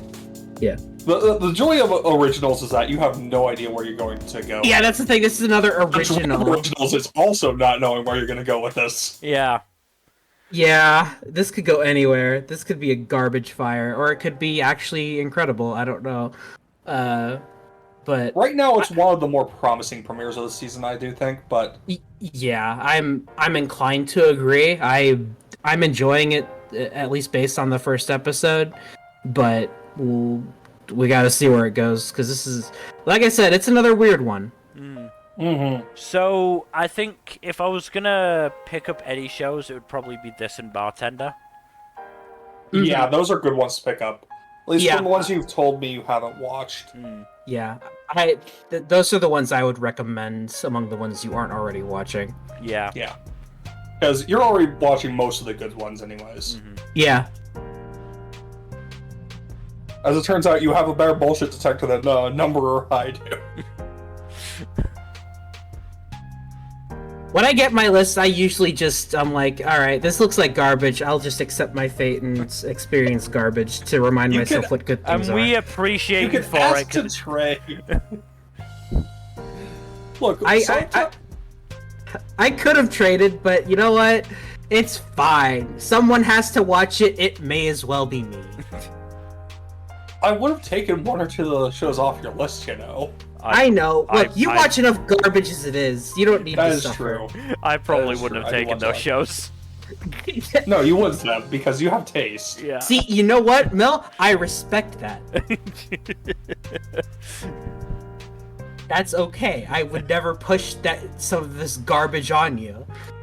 Yes. It was Neither would it was I. bad enough that I had to watch Studio Apartment, Highspeed Etoile, and The Fable. Honestly. Yeah, you watched your own garbage. All right, you We went through all enough. watched You didn't garbage, need. okay? You didn't need my stuff piled on top of that.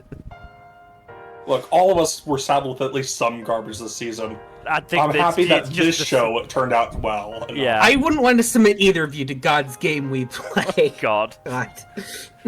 I'm glad neither of you had to endure the atrocity that is Remonster. Yeah. Oh God, yeah. Thank you for sparing us. Ugh. Fucking atrocious. Yeah. But anyways, train show. It seems neat and potentially gay. That's why I will watch it. Agreed. We have some decent Yuri food this season. This is actually probably the gayest season in terms of, like, Yuri or possibly Yuri stuff we've had in a hot minute. Yeah.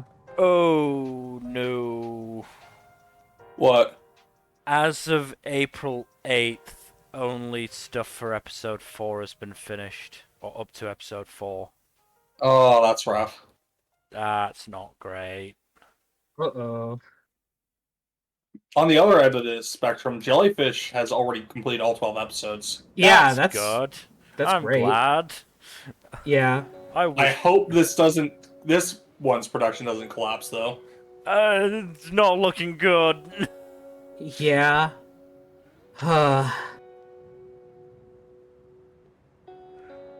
It's Let's use not EMT looking... squared. Yeah.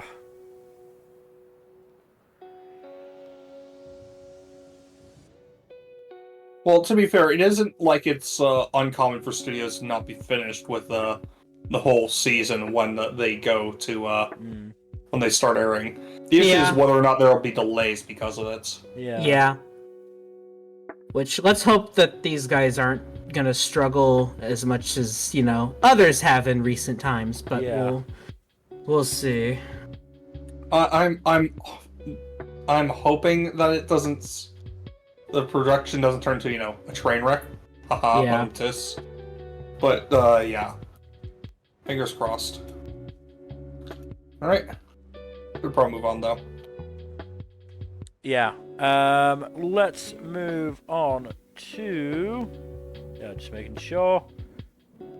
Unnamed Memory. This one was potentially interesting. I don't trust Engi.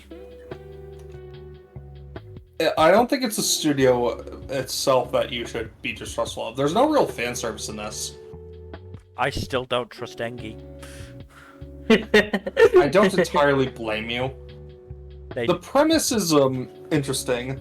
Basically, the protagonist has been cursed, but technically not cursed by a witch, such that his bloodline won't produce offspring. But it's actually more of a case of, due to the finaglings of the specifics of the curse, it's more that in most cases the any offspring that would be conceived would just miscarry because of circumstances around the conception and whatnot. So basically, he goes to this witch to try to get the curse undone, finds out about the details of this, and realizes, and she tells him basically very few women would be able to actually carry any child of yours to term, and he's like, you could do it, right? You're a very powerful witch. You can handle that, right? And she's like, I'm not necessarily going to agree to that. You can try to persuade me, but I won't agree to that. And eventually haggles down to, I will visit your kingdom or I will stay as your guest for 1 year, and you can try to persuade me in the course of that 1 year. So it's interesting. I wonder how this will go from there, because it has the potential to be a good. There's a potential for a solid dynamic there, but there's also a potential for it to go really yikes if it's not handled well. So apparently the source material contains sexual assault played for romance. Ugh. Oh god. God damn it. I mean, this is every fucking time. This isn't even second hand. This is third hand. So maybe it's not true. Don't know. But if it is, I'll take it with a grain of salt for now. I'll give this 3 episodes because, yeah. If it's very well documented as something in a wiki or some shit, that's one thing. This does not sound like it's super precise information. So I'm reading it from a comment on Anifem, who got it from an ANN comment. So I'm not trusting that. Especially A&M commenters are all over the fucking place. Yeah, they're not as bad as Mal forum people, but they're still not great. Yeah. So again, I'm taking this with a gigantic grain of salt, but I'm not going to give this show that much leeway. Let me ask you this: if that is true, would you be surprised by the show?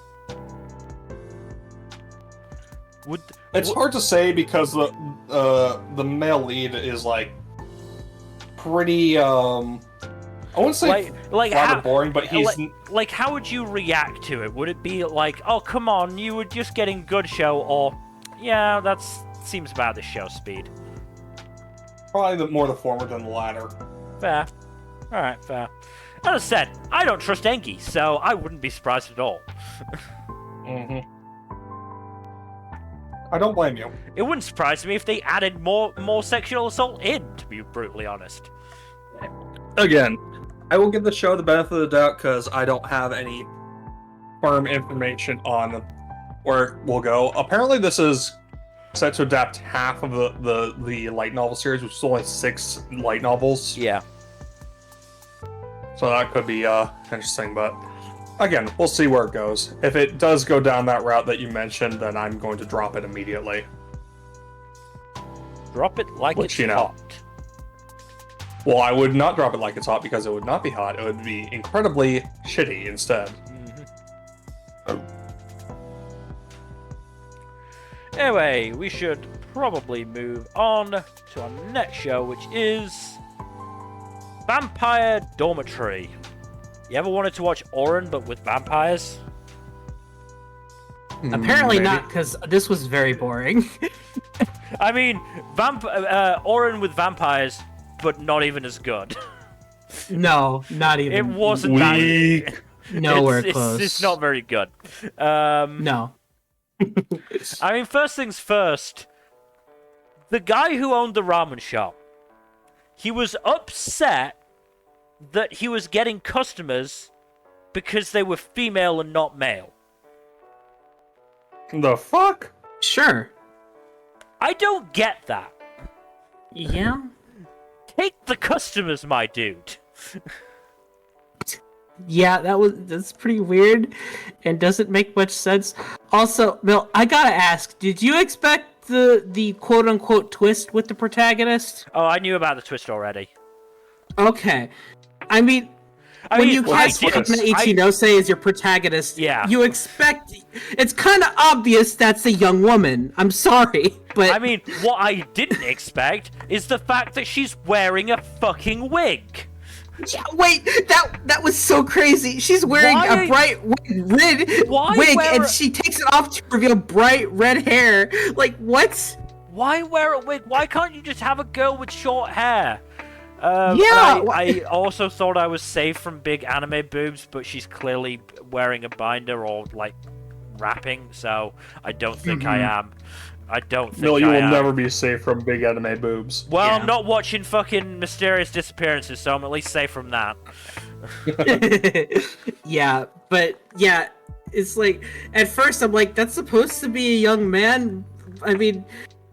I don't want to be presumptuous or anything like that, but like an extremely feminine face and an extremely feminine voice with a female voice actress who... That's the thing. They absolutely could have done more to hide it, I think. Yes. Yeah, like make her a bit more androgynous, but no, that is a young woman. Mm-hmm. And I was... Especially like the opening scene where she's falling and she mentally like screams out. It's like, okay, no, there's no way that is a man. Yeah. There's just no way. And I don't want to be like, I don't want to sound like that person, but it's just for the sake of this show, like you know what I mean. Yeah. No, I knew going into this that this was a cross-dressing thing. Yeah. And I mean, Ruka is not interesting. Mito is not that interesting in the grand scale of, protagonists of her ilk, a la, fucking Haruhi from Oren or fucking Toru from Fruits Basket. Is another comparison point I went to. She's not that good in comparison to that. The only thing that might keep me interested is that there might actually be gay in this show. Yeah, because, I mean, Ruka was being very gay towards Mito when I'm not even talking about that, because that's clearly going to be compet bullshit in the end. Because there is a character called Juri who is apparently secretly in love with a male character. Oh, okay, cool. And I believe Juri is male. They are voiced by a guy, which generally generally it is women voicing men rather than men voicing women. That tends to be what anime does, so fingers crossed. I also don't know if this A goes anywhere, or B, if it's, even fucking real. This could be... I don't fucking know what's gonna go on. Yeah. I don't think... This series doesn't even have a fucking fandom wiki for me to check. Because I tried. I also wanted to know what Ruka's age was. I also wanted to know what Mito's age is. Yeah, wait, now that you mention it. I don't know how old Mito is. She could be an adult, which would be fine with me. I'd like that, but I don't know.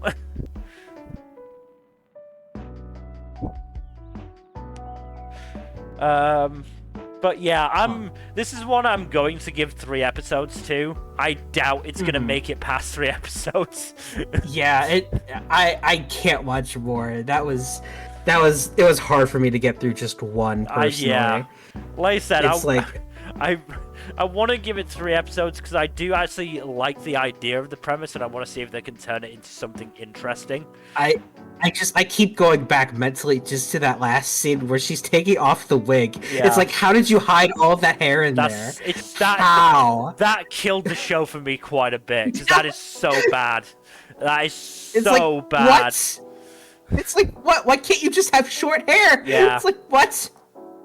It looks like your normal hair! Yeah. It's so weird.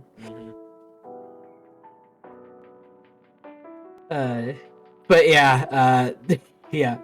I mean, who knows? Maybe it gets good, but I don't know. Yeah, yeah. I mean, where is it there?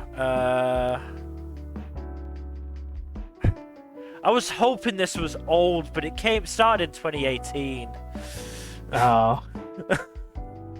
This doesn't have an excuse. No, it really doesn't. Oh god, even the manga has a 6.63. Yeah, the manga on isn't Mal. even really particularly well reviewed. That's bad. When your manga gets a low rating, like that means your shit is not very good. It's like usually manga, even not very good manga, has at least like a 7. Yeah. Yeah. It's very hard for manga to get below like a 6.7.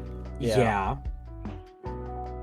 As I said, I'll try and give it 3 episodes. We'll see what episode 2 is like. Episode 2 might just have me going, I can't be fucking arsed with this anymore, but... Yeah, I mean, hey, let me know if it gets good. I will, but I doubt it.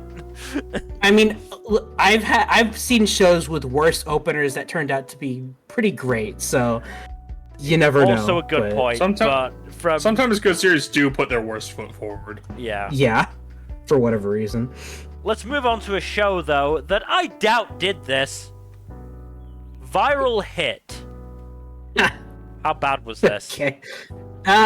It's probably not as bad as you think, but it still wasn't great.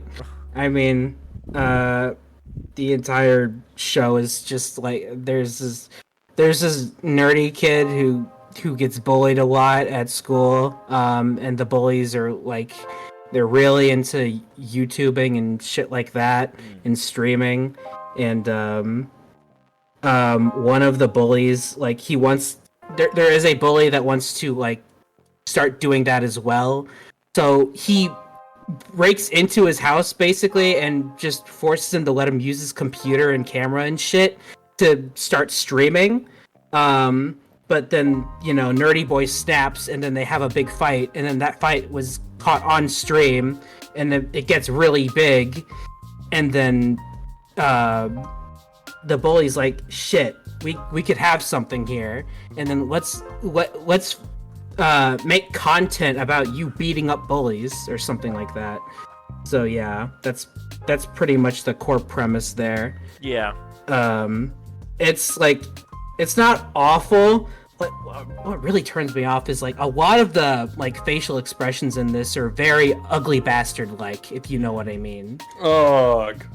Yeah. Yeah. No, I mean, I did not like the art style the minute I saw it, so that doesn't Yeah. shock me. This is not a particularly good-looking show. I mean, Conceptually, I don't hate it, but it's like it's really not all that interesting, and the art style especially pushes me even further away from wanting to give it a more of a chance here. So, looking at the studio's history, the studio is Okaruto Noboru. They're doing Studio Apartment this season. They did Instant Death Ability last season. They did Tomodachi Game. Oh God. They did How Not to Summon a Demon Lord Season 2. Okay. Hidden Dungeon Only I Can Enter. Oh God. Jesus. And Girls in Twilight. Oh. Oh my God, what a track record. Jesus. Why does Tomodachi Game have such a high Mal score? What the fuck? Wait, does it actually? 7.72. 7.7, yeah. What? That is way too high. That I'm is sorry. way too high. Like, Studio Apartments is like a 7.09, which is like a tad higher than I would rate it personally, but like within the bounds of reasonability at least. That rating will probably fall off a cliff anyways. It'll probably fall at some point, but like within 0.2 of a 7 is where a lot of anime are. God, okay. Yeah, so I guess I mean, this studio does a lot of trash. Yeah, I mean, in terms of the art style, it doesn't shock me because it is a manhwa adaptation, and I don't know. Me personally, I don't vibe with the general manhwa art style. Yeah, I mean, it depends, but in this case, I agree with you. Yeah. The other thing is, this just finished. January 27th, 2024, the manhwa finished. Oh, huh. Interesting. Did he finally get hit with a virus instead of the viral hit? Oh, no. But this is also, the director also did Instant Death Ability, did Ensemble. Great. Did Ensemble Stars back in summer 2019. Done mostly idol stuff, which makes it weird that he's doing this. What the hell? Storyboarded and episode directed some episodes of Inuyasha, so... Huh. Back in the day. This dude's all over the place. Yeah. But yeah, mostly directed a bunch of idol shit. Huh. Oh, directed the second season of Yashahime. Huh. I mean, I dropped the first one midway through, so... Not surprised. So did I.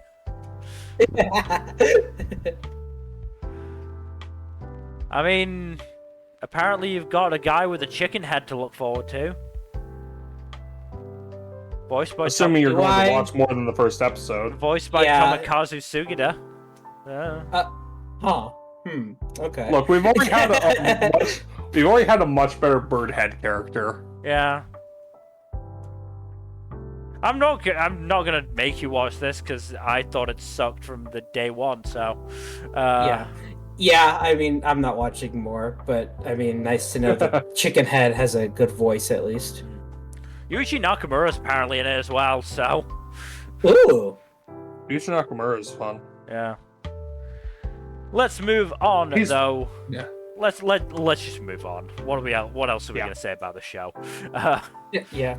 Let's move on to Way of Pon. That's right, Way of Pon, because I can finally watch this, and I have. I watched the first episode. It was quite fun. It's all up on the tube of you, right? 10 episodes are. The other 2 have been bullshit copyrighted by some company. Which is weird because it was official uploads, so I don't know what happened there. I've looked up the company that did it. They're apparently known for making bullshit copyright claims. Why are there companies that are like that? Seriously. Tech bros. Should we just take all the tech bros, stuff them in a rocket, and launch them to the moon? Yes. Sure. I still say we should be creating new leper islands, but with shitty people. Yes, Let let them them eat each other. Let them go Lord of the Flies on each other. But yeah, no, this show was pretty interesting. Once they did start playing the mahjong, there were a bunch of art style changes and references to other shows. There were like quite a few changes to Kaiji art style. Ooh. Oh, nice. And at one point, I'm fairly sure there was a One Piece reference. You're already selling me on this show. Like, I think the main character, Nashiko, made a fucking, like, Robin reference. So, I think she did. Ooh. So, like, I had fun with it. It was mostly a, you know, there wasn't much to it. It was mostly just introducing some characters and playing that first game of Mahjong to, you know, certainly get Nashiko, the main character, introduced to the rule set. You've got... okay, so... I know fuck all about Mahjong, so I'd be so lost without that kind of thing. I'm mostly lost as it is, and I've at least played Mahjong on Yakuza, but, you know, obviously, playing it on Yakuza, I obviously don't know what Mahjong is. That's the joke. That's the joke, but, yeah. I mean, it's not a case of, you know, I mean, as I said, Nashiko is basically brand new to the game. Her friend, Pai, I think her name was, is, like, mostly a beginner, and I think the other friend, Izumi, does have slightly more knowledge about the rules, but none of them are exactly experts, and they all basically joined in on, bullshitting their way through the game in the end. Yeah, Pai. So, like, it's not exactly taking it seriously at the moment. We'll see if it will. Also, they've got a bird spirit of Mahjong voiced by Akio Otsuka. What? Yeah. What? And for the most part, he's doing, like, you know, a stereotypically high bird voice, but sometimes he just does drop into his normal register, and it's pretty great. That's amazing. That sounds amazing. It's pretty great. The other really good thing is that at the end of the episode, because basically the plot of the episode was that Nashiko was kicked out of a house for being too loud. So her dad offered basically his old mahjong parlor as a place to hang out, and basically tricked her into cleaning it up for him. And at the end of the episode, she was waiting for basically a bunch of boxes to be picked up, and what was her fucking name again? Richa. Came across and was like, "Oh, it's the mahjong parlor reopening." No, I'm sorry, but I'm gonna be playing here. When are you gonna be playing here? Every day. Awesome, I'm gonna be here, but we're not reopening. Thank you for reopening the mahjong parlor. Goodbye. Just an absolute whirlwind, and it was very funny. That's great. No, I'm on board with the show. I'm happy to keep watching it. Even if it does probably make my most diverse season in terms of, like, where I'm watching stuff. Because I'll be watching shows on Amazon Prime, Netflix, not Disney Plus, High Dive, Crunchyroll, and now YouTube. So, God. big spread. And hey, I don't have to pay for this. And thanks to Adblocker, I don't even have to watch ads. Also, I mean, if you want to get rid of Amazon Prime, Tombo is also on YouTube, so... Is it? Okay. I mean, yeah. I'm keeping Amazon Prime anyway, so it's fine. Yeah. But it's good to know that if they try and pull the bullshit ads on Amazon Prime, because that's the reason I've stopped actually watching stuff on Prime Video, is because they're introducing this new freaking ad-free tier that you've got to pay more money for, and I refuse to do that, so... I was basically pretty annoying. I was ready for them to put ads at the start of Tombo, but they didn't, so I was quite glad. Presumably, they care more about something like, say, Has Been Hotel than they do about Tombo. Would not shock me. Yeah, I it would- was annoying sitting through that shit when I was watching Invincible. Yeah, presumably Oh, they I need to don't. catch the second season of that. Yeah, Yeah. but presumably they don't give a shit about putting ads on Tombo. That would be Good. my guess. But yeah, no, I like Way of Pon. It's fun. And I look forward to learning more about Mahjong. Okay, I might check it out because I was curious about this Yeah. show, and since there's a way to watch it now, I might do just that. I mean, it seems like it's the latest in OLM just doing whatever the fuck they want.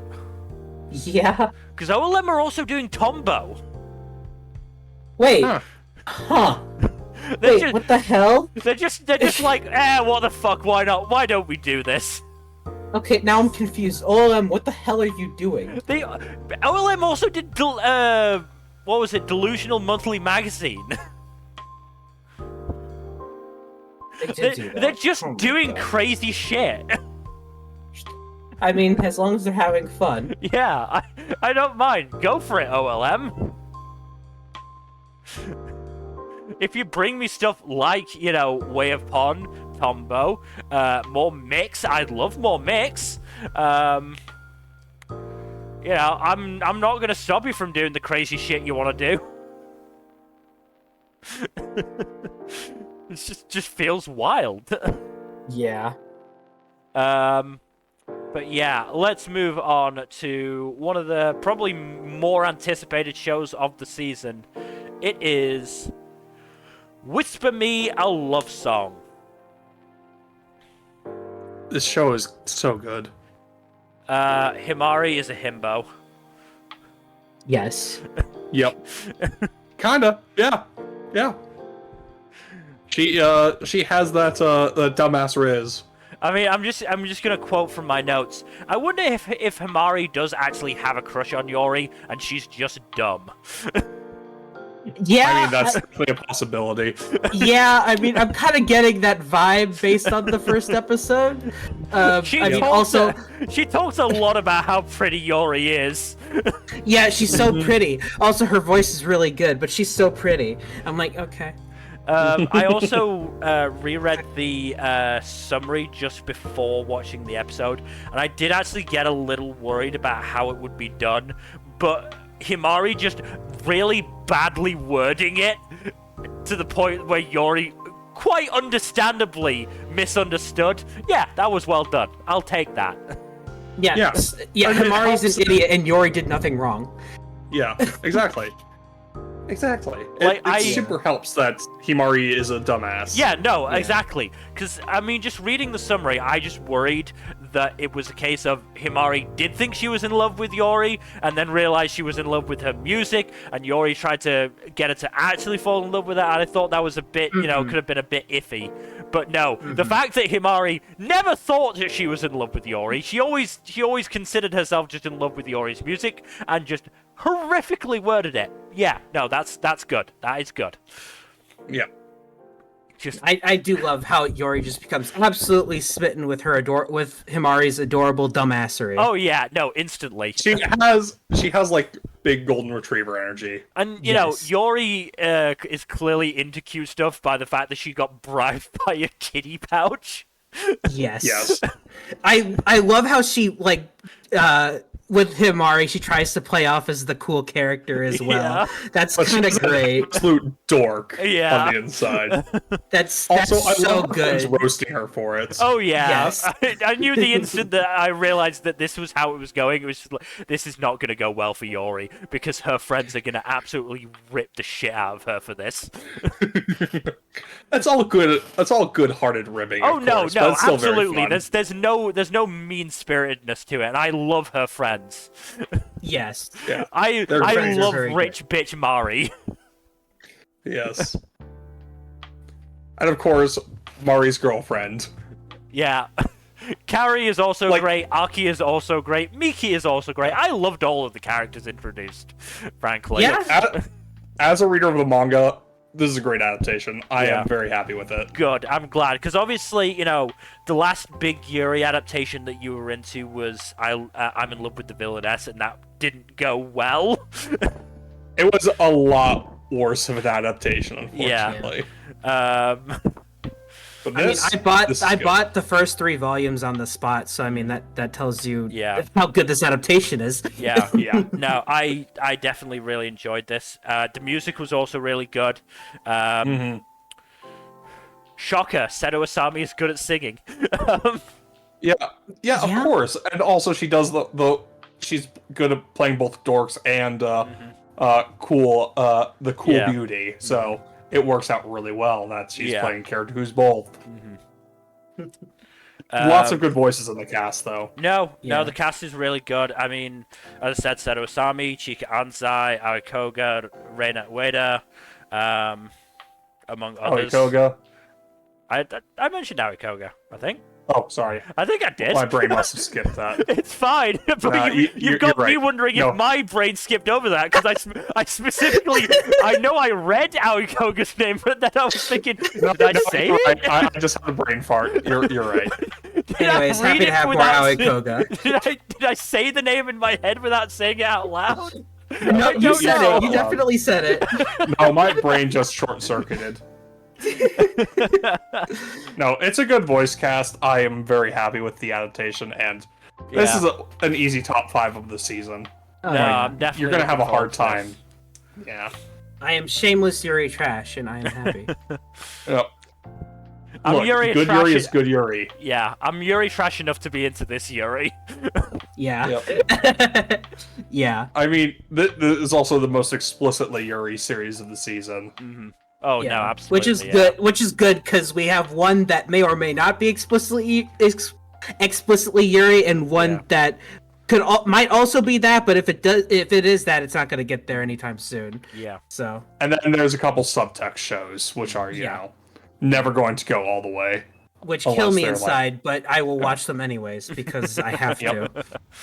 I'm contractually obligated. I feel the same way about yaoi shows. Yep. Yeah. But no, Whisper Me a Love Song was really good. It was worth the wait for it to come out today. Yeah. I was worried two of the strongest shows of the season premiered today. Yeah. Way to finish on a high note. Yeah. Speaking of good premieres, though. Yeah, let's move on to Windbreaker. Haruka is such a feral cat of a boy, and I love him. He's great. He's also a massive tsundere. Like I said, he is a feral cat that needs to learn to be loved. Yes. And I cannot wait for that to happen. Yeah, no, it's great. He is being set up for a very good journey. Yeah. Also, please tell me I'm not the only one who thought Kodaha looks like Nmbr. You're not wrong. You're not wrong. I do get those vibes from that design. I think it's the eyes. It's the eyes. It's the eyes combined with the bob haircut. They're slightly tilted down the way Nmbrs are. Yep. And also Kodaha is just an absolute gem. Yeah, no, she's great. I love how she calls she just calls Haruka out on his bullshit immediately. Yeah. It's great. But no, it was... I mean, they started the episode off by explaining why Haruka is the way he is. And that's the best thing you can do with such a misanthropic protagonist like Haruka. Because they don't even, explain it in, an exposition dump either. No, they do, and it's a really creatively done way of doing it. So, yeah. Doing that, black and white, walking the tightrope. Losing your balance as the winds buffet you. Yeah. Just And again, it's just so clear that he has just put this wall up around himself because everyone he's interacted with has been a complete dick to him. And now that he's actually having positive interactions, he has no idea what to do. And it's actually quite cute. And it makes it all the more satisfying that he is actually getting positive connections now. Yeah. And I'm really looking forward to it. And it helps that, everyone around him is clearly a decent person. The four that showed up to support him in the end. I really liked them from what little we got of them. They all seem like pretty good dudes. Yeah. Also, the animation in that action sequence was fucking slick. Oh no, it's really good. Cloverworks does good shit. I may hate them for their production tendencies, but you know they do generally do good shit. When Cloverworks pops off, Cloverworks pops off. Yeah. It's just, good God, this so good. No, it was really well animated, really good character stuff. I mean, the cast was really good. Yuma Uchida was great. And Ikumi Hasegawa as Kotaha was great. Really good stuff. We obviously need to see what happens with other characters, but we've got a... I don't think the... Because Yuichi Nakamura is voicing a character, I don't think he was there at the time. No, I don't think he was. We've also... Ryota Suzuki's character was there. We've also got Shoya Chiba in the cast, so... and just an overall good voice cast. And Koki Uchiyama. Love a bit of good bit of Koki Uchiyama. So yeah. I'm not gonna lie, this is like the best delinquent anime I have seen. I am hopeful that this one won't burn me like every single previous one has. What was wrong with Tokyo Revengers? The pacing in that one is atrocious, Mill. Yeah, I know. But yeah, I was worried about Windbreaker because of Buchigiri last season, but this has shown itself, certainly given us a far better first impression than Buchigiri. Far better. Nmbr, I think you will actually legitimately enjoy this one quite a bit if you watch it. Fine. I guess. I have a slot free, so I guess I have to. Whatever. Fine. I'll watch the stupid fart show. No, whatever. Nmbr, clearly you have it wrong. It's a show about jackets. Gosh. No, it's about farts. Obviously. Also, wait, this is an original? Yep. No, it's based on manga. Web manga. Sorry. Web manga. Okay, good, because, you know, Cloverworks. Oh, yeah, fair. Okay, yeah, I can understand that, yeah. Yeah, actually, I'm going to go through all the shows this season, because there aren't that many originals. Most are adaptations, as is usually the case. Yeah. Because, let's see, there is, No, that's not one either. Train to the End of the World. Jellyfish. That might be Highspeed Etoile is an original. Oh, yeah. Girls Band Cry is an original, but... Girls Band Cry is an original. I think there was a couple more, maybe? I feel like I remembered them. Astro Note is an original, huh? Astro Note is an original... Wait, yeah, that one. Huh. That explains a lot, and also makes me more glad I dropped it. I think there is like maybe one more that's an original that I remember that was on my list. Rinkai is mixed media project, yeah, so that's Rinkai is half mixed original. Media. Okay, no, I keep thinking because the last Mappa Sports show was an original that Oblivion Battery is, but no, it's a manga. You're just in that habit because of whatever. Yeah. What's its name? Remain, right? Remain, yeah. But yeah, no, this one's good. It's Windbreaker was very enjoyable. It really was. I'm actually going to have a very hard time deciding what my favorite premiere was, because there was a few that are vying pretty strongly for this top spot. But well, you can maybe think it over while we discuss the final premiere, which is, let me just get the full name up. Yatagarasu, the Raven/Crow does not choose its master. I don't know whether it's actually Raven or Crow. Because the word in Japanese is karasu, which in my experience has been Crow, but Crunchyroll keeps using Raven. And Yeah, no, and, my understanding is that should be crow. Yatagarasu are crows. Yeah. Like they're a mythical three-legged crow. Huh. So I'm very confused. Why Crunchyroll keeps pushing Raven? Both the Raven, nevermore. But either way, I personally am gonna stick to Crow because I'm gonna stick with what I see as the mythology here. Yeah, the folklore. I think Crunchyroll is just wrong on this one. Yeah, I think Crunchyroll just fucked it a bit this one. But interesting first episode. Not a huge amount of focus on our two leads. Very much setting up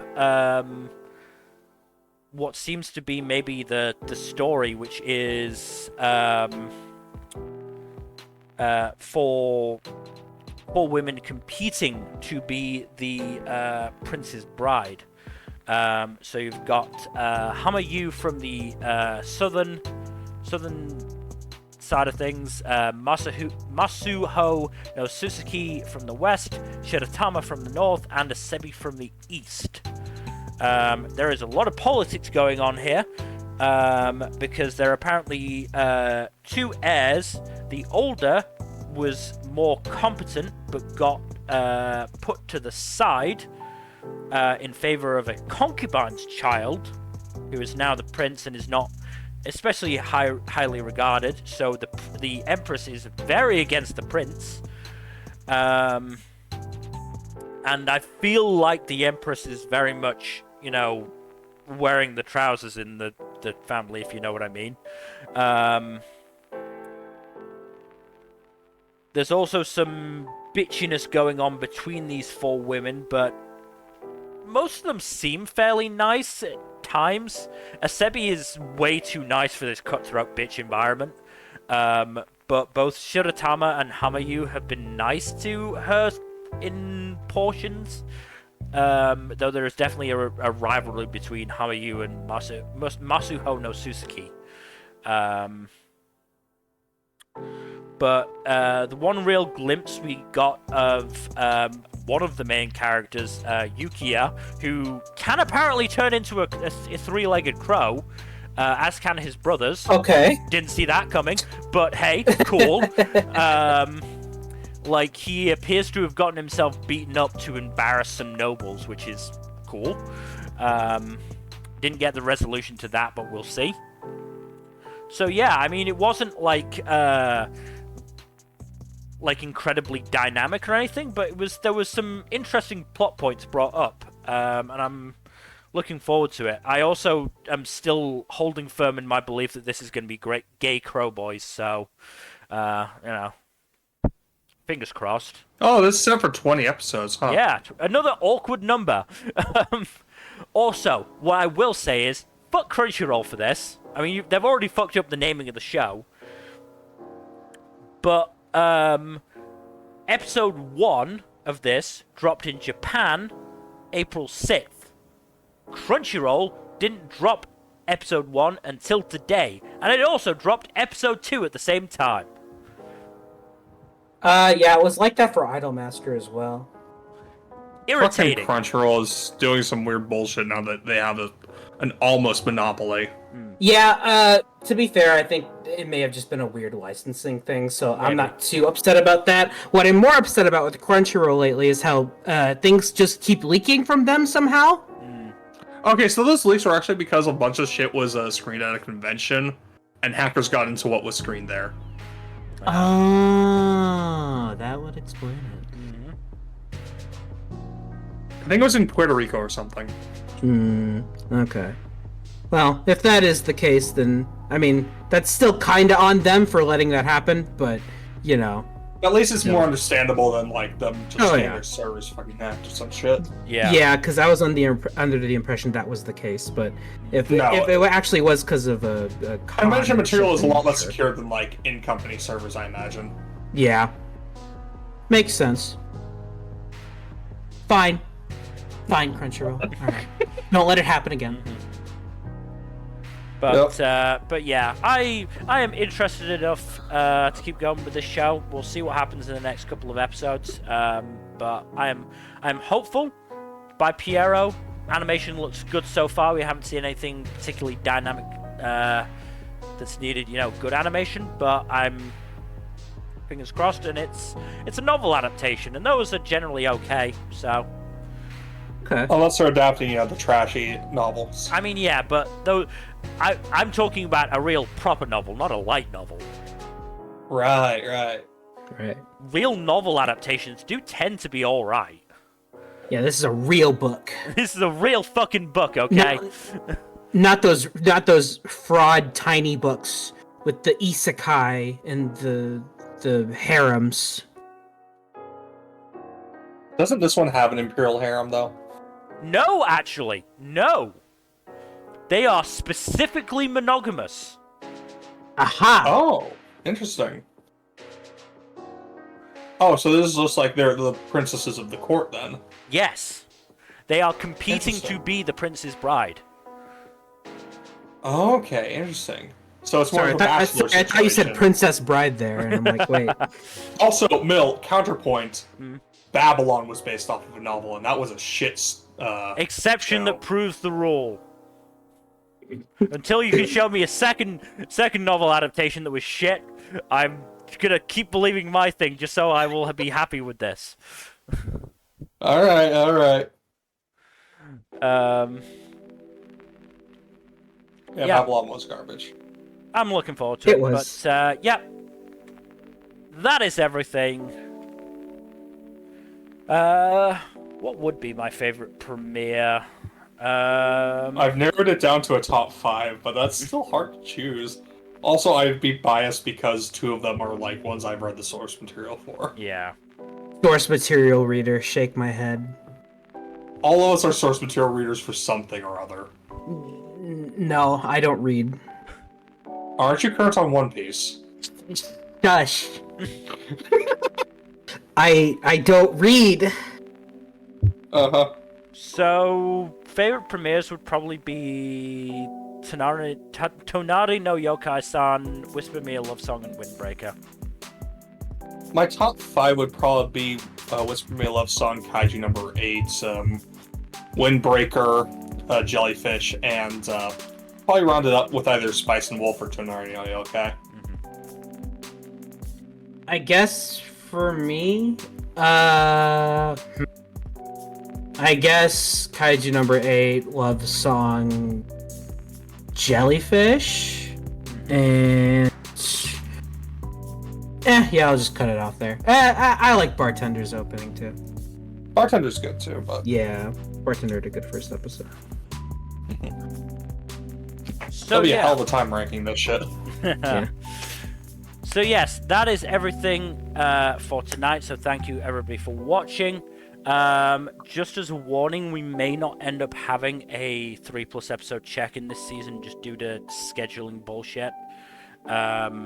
If that's Life happens, as it were. If that's the case, we may bring the mid-season check-in a little bit forward. Or we may not. We'll need to see. We're not even sure if we won't have that 3+ episode check-in. We're just gonna have to see. We probably won't. But we are also going to try and do our Anime of 2023 tier list soon as well. So look forward to that. Otherwise, again, thank you for watching. In terms of future stuff, Tuesday, Thursday, Saturday, and Sunday as always. Please do give us a follow here on Twitch and all that YouTube stuff. Like and subscribe if you're not already. Please press that bell icon to get notifications, and don't forget to leave a comment down below, please. And otherwise, hopefully, we'll see you tomorrow at some point or another. Good night. Later. Bye-bye.